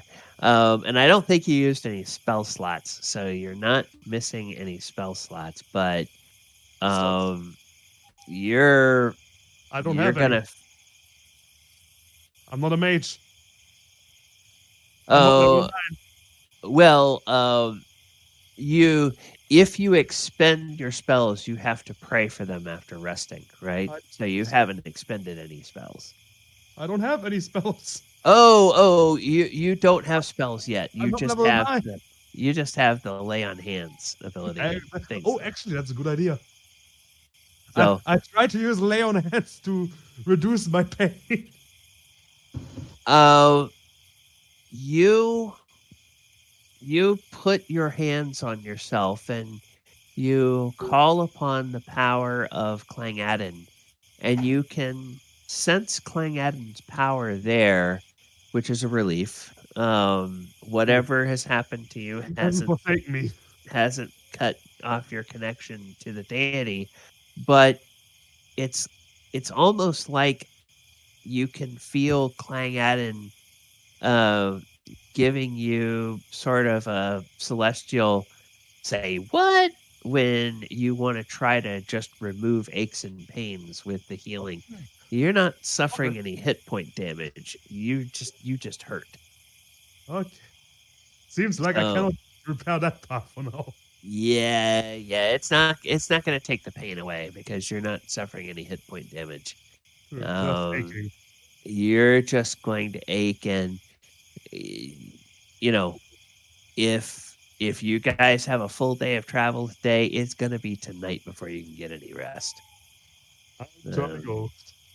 So you lay down for a few minutes, and you're laying there just long enough to start feel relaxed when your companions start to stir, and you can tell that people are beginning to get up and the rhythm of the day is beginning to start. And so that's how Arcturus spends his evening. Yep. All right. So, Heather, welcome. Glad you could join us. Wasn't expecting you to be able to be here with this being a fort weekend. Heather, are you with us? She said she'd be right back. Just got okay. home. Oh, okay. That was 5 minutes ago. So. Oh, okay. All right. Well, then we will skip over here. Okay, so Archimedes and Talon. It's morning. You're starting to wake up. How do you begin the day?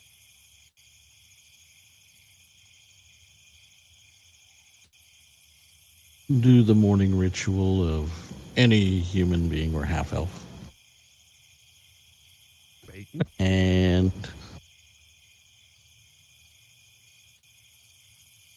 Gonna visit the latrine, is that what you're saying? read the morning's paper. Get a coffee. Get a coffee, exactly.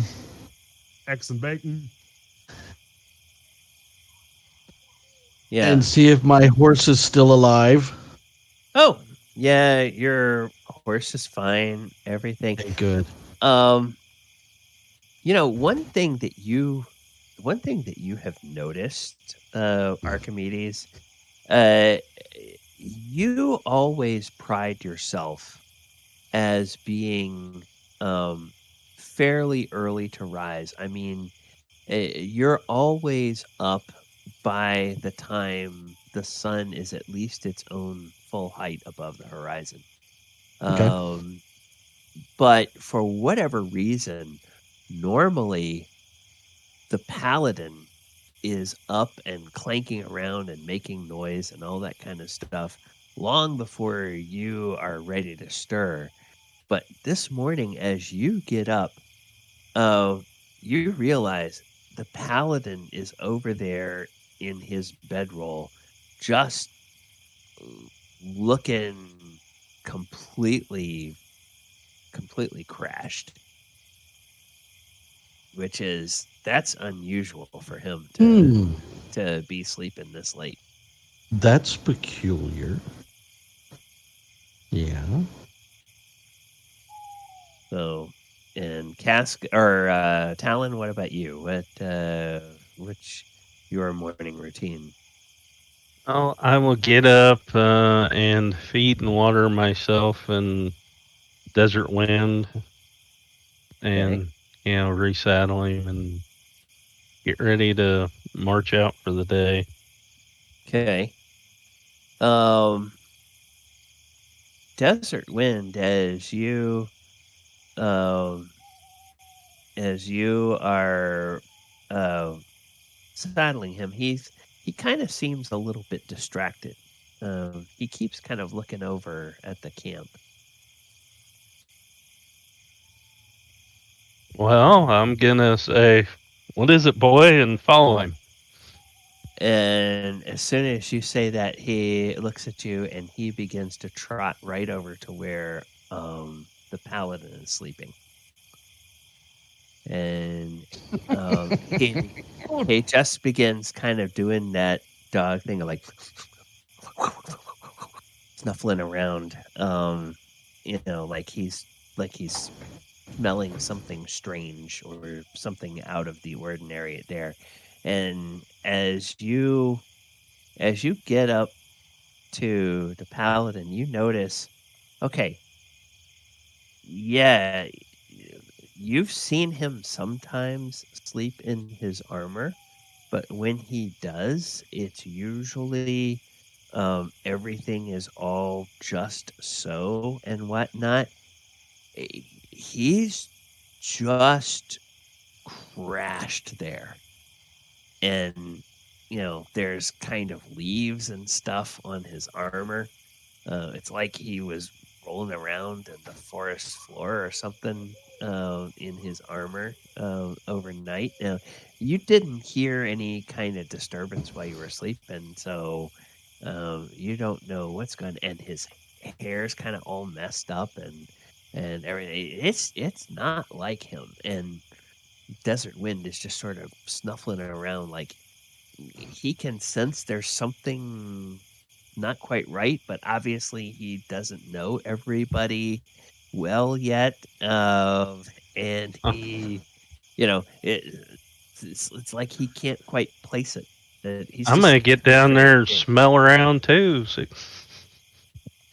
well, he always kind of stinks, but he's got a much heavier stench of sweat on him than he normally does. He usually likes to go and do these rituals, and part of these rituals seems to be cleaning. And then when he sleeps, he's not exerting any energy, and he usually isn't sweating. But if you didn't know any better, it's like he's been sweating like he had a high fever or something during the night. And it just kind of has that grimy stench about him. I'm gonna grab his water skin and pour it over his head. Okay. Yeah, Arcturus, you're just kind of there in the world, and then all of a sudden, splash in your face, there's water. It's me. So, I look around and I see someone. yeah, you see stink. Talon standing over you, pouring some of your water into your face. Still aching. Mhm. You stink. The dog could smell you a mile away. Then take the You- dog away from me. You need to A bathe. mile. Yeah. What you think about that? Yeah, and I tried to get up. yeah, and you Go to the- notice that as Arcturus moves to try to get up, he's involuntarily wincing, like it's almost hurting him to move and stand up. Like it's like he must have had some vividly bad dreams if whatever was happening to him in his dreams is leaving him hurting this morning. Did Clang Aiden beat the crap out of you last night? Well, at least I feel like he did. Well, you don't look much better. Well, you never look good, so Get out of my tent. you stink and you're ugly. At least watch. You can I do something take my about this sword stink. now. At least I tried to take my sword. All right, so yeah, the rest of you hear this exchange, and the the gnolls are kind of looking at each other and they're just sort of grinning because it's like, yeah, they kind of hear this. There's always Talon is always needling Arcturus about something, and Arcturus is always giving Talon a hard time about something. So they just think it's another something of that, and they kind of grin at each other. Oh, that's And right. seem to think it's fun. Let's see. Heather, are you back at your computer now? Okay, don't think so. So I'm gonna. I can't imagine Arcturus dragon breath after eating raw elk all night.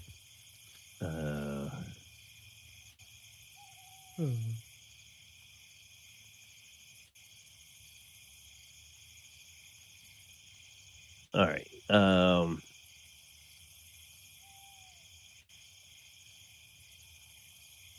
Right. So that is that is that. Now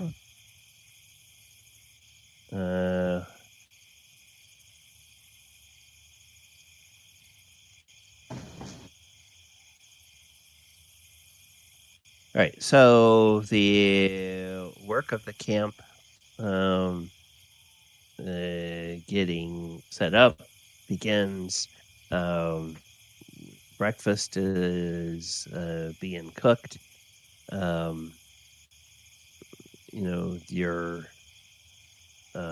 mercenary guy, he actually has some flair when it comes to cooking. That's one of the reports that you guys got when you got back to the Moat house.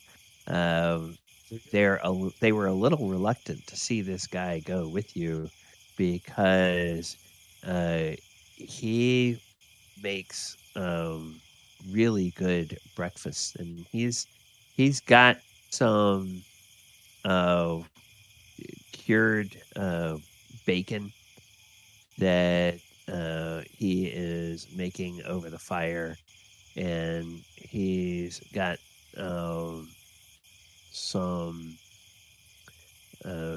some eggs that he's scrambling up, and somewhere he's found some cheese, and then he's got a few little spices. It's not just salt and pepper, but he's got a few other little spices that he sprinkles into the eggs and on the bacon, and gives it a nice little flavor. And then he's got he's got a loaf of homemade bread that he has baked, and he cuts some slices of that and toasts them over the fire. And somehow he has like some oil or butter that he's put on that. And then he produces out of one of his saddlebags, he produces this little clay jar that's maybe about 2 inches in diameter and about an inch tall. And he pulls the wide cork out of that.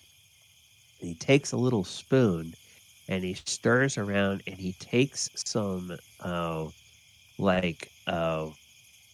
berry preserves or something, and he begins spreading that on the pieces of bread that he has toasted. And then he brings plates for everybody, and he sets those before you for the people that would eat that way. Probably Talon would be taking his breakfast with the Gnolls. Well, if I see bacon and toast and jam, I might partake in that this morning. Okay. Yeah, if you're there and you look like you want a plate, he'll dish up a plate for you. But yeah, this is real good food.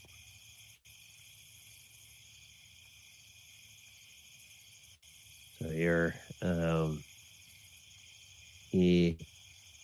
he says, I hope you like it. It tastes very good.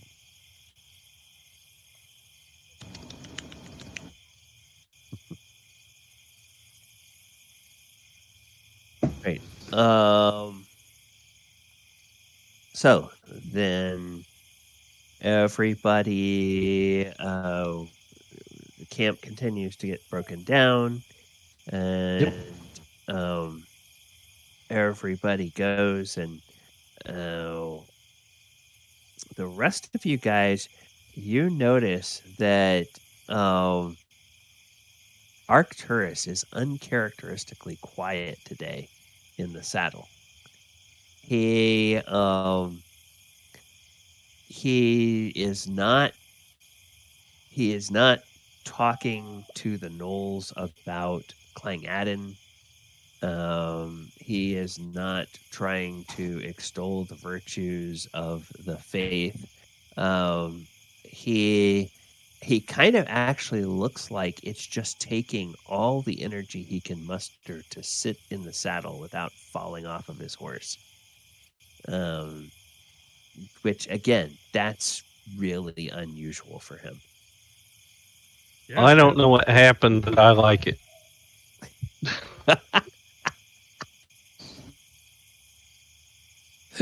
It does seem pleasantly odd. I got him to shut up. If I could just get Archimedes to stop singing, life would be good. And I'll never shut up. There are a few. There are several times during the day that some of the Gnolls will go up to Arcturus's horse, and they will reach up and put a hand on his leg or his thigh, and they will talk to him, and he seems to respond to them, and they kind of have a bit of a concerned look, but every time they do, he shakes his head. And then they sort of speak to each other. And so, you can tell that after you guys have gone for about an hour, there's always like 2 or 3 Gnolls that are fairly close to the horse and pretty obviously keeping an eye on Arcturus because they seem to think maybe he's ill or something, even though he apparently won't admit that to them. Mm-hmm. So, but it's evident, though, right? Normally he's very bright and chipper, and he will something will happen and it will remind him of a tale of Clang Adden, and he will begin telling the Gnolls about that. Of course, he tells them at a level of volume that everybody in the party can hear. But that's not happening today. Not feeling it. I'll So, just try to stay quiet and just try to grip on my horse. yep. One up. And so you get to the midday break, and Arcturus climbs out of his saddle and to the ground without falling. And then at the end of the lunch break, he, reaches up to try to mount his horse, and there's like two Gnolls. They don't even wait for him to really give a try. They just go over and they just sort of help give him a boost up into the saddle.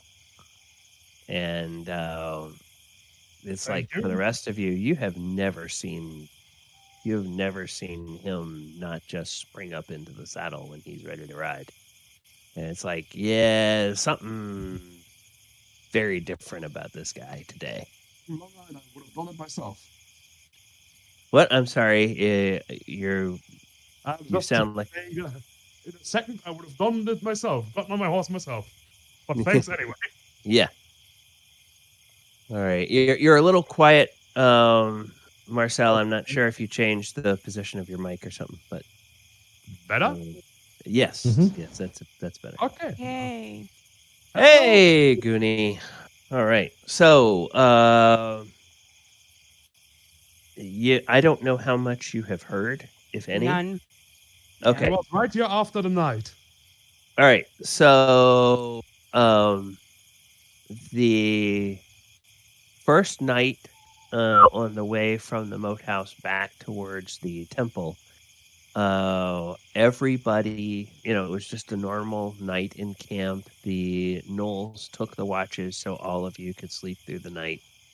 And in the morning, the only thing that was unusual is that Arcturus was not up as early as he normally is. And now you've been traveling half the day, and he is not, holding court at every opportunity, telling people about the wonders of Clang Adden. He just seems like every bit of energy he has is focused on trying to keep from falling out of the saddle. Uh-oh. He definitely looks the worse for wear. But the Talon actually seems to think that a quiet Arcturus is a better option than the normal Arcturus. And the Gnolls seem concerned, but he shakes off their concern, with the exception of the fact that after the lunch break, they did have to help him back into the saddle. So now you're heading on towards the evening camp. But if you want to make use of this information anytime between now and the time we get to the evening camp, you may do so. Okay. Mhm. What is she going to do? Is she going to throw me off my horse? No. Turn invisible and throw me off my horse? She's I after can a while smell she the kind intent. of goes up to him and kind of looks him over, and then kind of leans in and looks closely at him and goes, "Are you feeling all right?" I just slept badly. Really? I've seen you go long periods of time with no sleep, and you act better than you do now. You're acting like you're an old man. I ran a marathon. You ran a marathon. Yes. Who clang out on his back? Ah, Ha ha. Yeah, funny. But seriously, what's up with you? And not much. she tries Like to I reach said, out not and too like bad. put her hand on his forehead. That's a bit high for you. I'm on another horse, aren't I? Oh, yeah. I presume you have your own mount. You could. Well, okay. Then touch my helmet. Oh, he. No, I'm not wearing a helmet. It's just a joke. Yeah, he. You're not wearing a helmet. Other than looking uncharacteristically, He's trying to kind of stop her. disheveled, this morning, like he hasn't combed his hair the way he normally does. He hasn't. He's not all pristine and everything. Other than that, you don't feel any kind of fever, but you have noticed as he's turned, it's like he winces a little bit as though moving is painful, and you don't see any bruising, and he feels okay, but he doesn't feel like he's got a fever, but he just does look kind of around his eyes like it looks like he hasn't slept in a while. And it's like, to your knowledge, yesterday when you guys reached camp, he was fine. So something happened between then and now. You're a bit skeptical that just one night of bad sleep would do that to him, but She pulls out rifles around in her pouch and pulls out her potion of healing and holds it out to him. I think you should Put my take hand and this. say, "This is no physical pain of me. I just aren't feeling well right now." Okay. All right. And I also show her my 3 potions of healing from my pouch.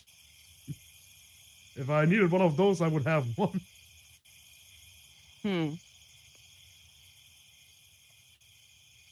But thanks anyway. I could always cast sleep on you. And then I'd fall off my horse. We could tie it to your horse. I'd rather not have the... I'd rather not sleep on my horse tied up. I'll tie a rope around your neck. Exactly that. He kind of waves you off like Plus, if an enemy comes, that. I need to be ready. Okay, well, all right. Take care of yourself, because you're like one of our more formidable caricatures. Yes. I'll So- just try to not do too much today. I'm having Okay. an off day. yes. And speaking of not doing too much today, it's not long after that you finally reach a good spot for a camp. You guys begin to break camp, and normally Arcturus is very careful about getting his tent set up and everything. I lay down on the ground and Te- sleep. Well, okay, yeah, I was gonna say he pulls off his bedroll, but he doesn't even bother with a bedroll. He just hobbles his horse. He goes over, finds some place that looks reasonably soft, and even while the other tents are being put up, he just sort of lays down, and just within a couple of minutes, he is out like a light. Yep. And he just seems to be sleeping very normally, very peacefully. finally the kind of that little grimace, like he's been in pain all day, that finally seems to have faded from his expression, and he just looks content for the first time all day. Well, she'll go over and pull his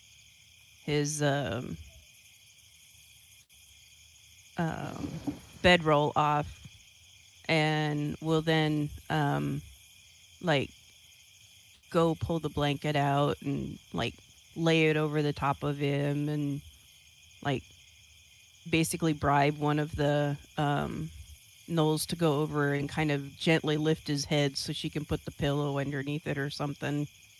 Okay. All right. And then she'll like, are we stopping for the night type of Yeah, thing? yeah, Okay, yeah. so then what she'll do is she ends up like pitching the tent right over the top of him. Okay. So she'll put the tent there so that he's nice and covered in case there's weather in the night. Well, And- but also give Yeah. him the privacy, but also the she asks the gnolls to basically keep an eye on him, like, you know, Yeah. kind of leave his door part way open a little bit so that they can sit there in front of it and keep an eye on it. Yeah, So- they indicate to you they've had an eye on him all day. He's been acting strangely, so they already have within their watch rotation, they have one of the people on watch is always going to be sitting near his tent, Okay. just to make sure that everything is okay there. And they thank you for your concern, and they make a blessing of Clangaddon in your direction. Mm. And she's just kind of like, okay. Yeah. And yeah. And everybody else, it's a nice typical night. There's you bed down, the gnolls go on watch, there's a decent dinner. Arcturus doesn't seem to eat any dinner, but the gnolls do set aside some food, wrap up a bowl, and set it over there near where he's sleeping, so in case he wakes up in the night, he'll have something there for dinner. But as the camera slowly pulls back from the campsite, you see everyone just bedding down except for the gnolls. And high up in the sky, it's the first night after the full moon. And for some of you that may be having a hard time getting to sleep, far off in the distance, somewhere out on the edge of the horizon, there is a howl of a wolf barking at the moon. Yep. And that's where we will end our session for the night. Okay. All right, players, thank you guys so much for hanging out. Viewers, thank you so much for being with us. We hope that you have enjoyed this session. So next week we will be back to the site of the temple, and Heather, if you want to, you'll probably be able to go back and listen to the show and see what everybody learned from their journey when they got back to Hommlet, and what has happened, and what the practical implications of that are. There also, if you intended to make any purchases for men but you did not, I think it's safe to say that we, as long as you have the gold, we can say that you bought that either while you were in Verbabank before you left, or when you got back to Hommlet, if it was something you could buy there. And so you'll basically have all of the stuff you would have purchased for her when you get ready to go into the temple once again. Okay. Well, and how many days have passed? I can try to learn new spells once a day, can I? If it's you mean learn spells that you can put into your own spell book? Yeah. Yes. Well, we've had quite a few days because it took 12 days to travel to Verbabank. There were 2 days in Verbabank. There were 12 days back to Hommlet. So that's 26 right there. And then there's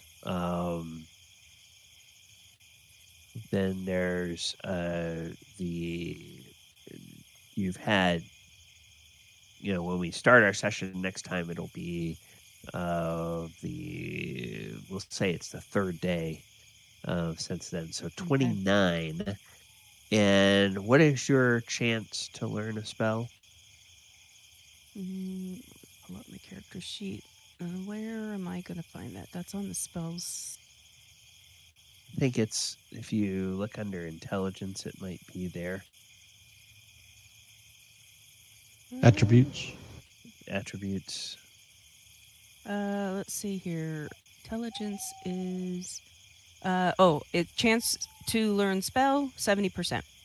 Okay, so 29 times 0.7. I'll give you two things. So you can either just take the average and say that you could have learned 20 spells. Okay. And then just figure out what those would be and put them into your spell book. Now, you cannot learn spells that are higher level than you can cast at this point. So if there are 20 spells that you would, between all of those, new spell books that you have access to now, if there's 20 spells you can put into your spell book, you can do that. And if there's not, then, well, okay, you've learned whatever. Otherwise, you could at some point, we're not going to worry about doing it right now, but you could at some point roll 29 times and see how many results of 70 or lower you get. But I'm content just to say, call it 20 and leave it at that because that's easy. Okay. I'll do that. All right. Any other business we need to attend to for character maintenance before we... Are we still at level... What level are we at? We're doing experience in this, so if you go to the... Yeah, I did update the treasure and experience sheet. So when you look at that, you'll have your experience from the last few sessions. I'll try this weekend to get the experience in there from tonight for everybody. And I'm just going to say, if you participated, you get experience for the session. And then for people that did any kind of interesting things, there might be a little bonus. So for people that allowed the DM to torture their character, that might be worth a little bit of extra XP.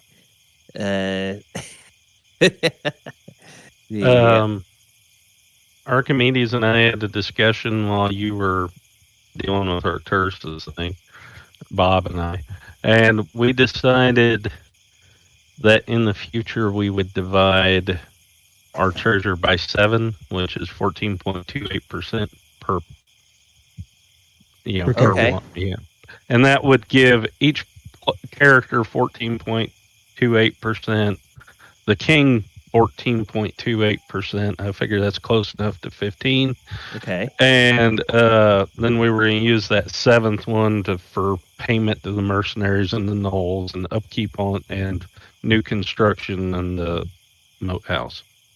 Okay. Yes, So. because that is one of the things that greeted you, Heather, when you got back to Hommlet. Is that there was a message you got from Lord Rufus that because of things that happened while you were away, where the services of some of the soldiers from Greyhawk City were requested, that the King of Greyhawk has now requested a 15% share of everything that comes out of that temple. Of course he did. Yeah. So there's some benefits that the party has gained from that, but then there's also a cost for those benefits. Yeah. So The Duchess also called. They want 20%. Well, and obviously anything that we don't sell, like that we keep to use, like armor, arms, or whatever. Yeah. We're not going to include in that percentage. Right. Yeah. I told them, it's like there's depending on how closely you guys try to cut this or how much you try to fudge on the 15%, would depend on whether or not there would be any kind of rolls to see if you can deceive what amounts to the medieval version of the forensic accountants that the king might send to say, wait a minute, I think I'm being undercut here. If it's close, 14% is close. If it's close, then he's probably not going to buy it. He says, yeah, that's a lot of gold. Okay, fine. So if we don't roll up in a gold-covered chariot or anything else, he's not going to be too... Yeah, Yeah, you start, you hand them 100 gold, and then you roll up in platinum-plated carriage. It's like then he's like, wait a second, come on. Your carriage by Bentley. Yeah. Yeah. All right. So coming up on the channel tomorrow afternoon, we should be having our Walker of Waterdeep game, presuming all the players are available. I will be there. Yeah. Yes. So we will be back to that game. Monday, there will be a Monster Monday, but we are starting a new era of Monster Monday. Starting this month, for the foreseeable future, Monster Monday is no longer going to be a live stream. It is going to be a straight to YouTube video. And the focus of Monster Monday is going to be on creating variations of the monster to use in other tiers of play. So, for example, we're back to Strixhaven this week, and we're looking at the Relic Sloth. The Relic Sloth, which is a beast and a CR2 monster that really doesn't get a lot of love in the campaign at all. Doesn't get a mention. It's just thrown in there at the back because I guess they thought the artwork from the magic card looked cool and they wanted to put it in the campaign book. That seems to be the only reason that it's there. So this week, we're going to look at the Relic Sloth as it's written, which is a challenge for a level 1 party. We're also going to look at how you can make variations of the Relic Sloth. That would be a challenge for a tier 2 party, a tier 3 party, and a tier 4 party. So we are going to begin looking at that. And that, going forward, is kind of going to be the nature of how we look at monsters on Monster Monday. We will take them as they are written, look at what kind of challenge they are, and then say, okay, if you wanted to make a variation of this that's either weaker to use against a lower level party or that's tougher to use against a higher level party, what kinds of things could you do? So hopefully that will be something people will enjoy, and that will be Monday night, 8 p.m. And then I'm anticipating that we will be back for Wednesday night next week, and I think we're back again next Saturday for another edition of Saturday Night Greyhawk, because I believe there's no soccer games for like 2 weeks now at home. So no Saturday or Sunday disruptions, and no midweek disruptions either. So does anybody have any announcements before we sign off for the night? Nope. All right, players, thank you once again for joining. Viewers, thank you so much for joining us. Hope you enjoyed this session. Everybody take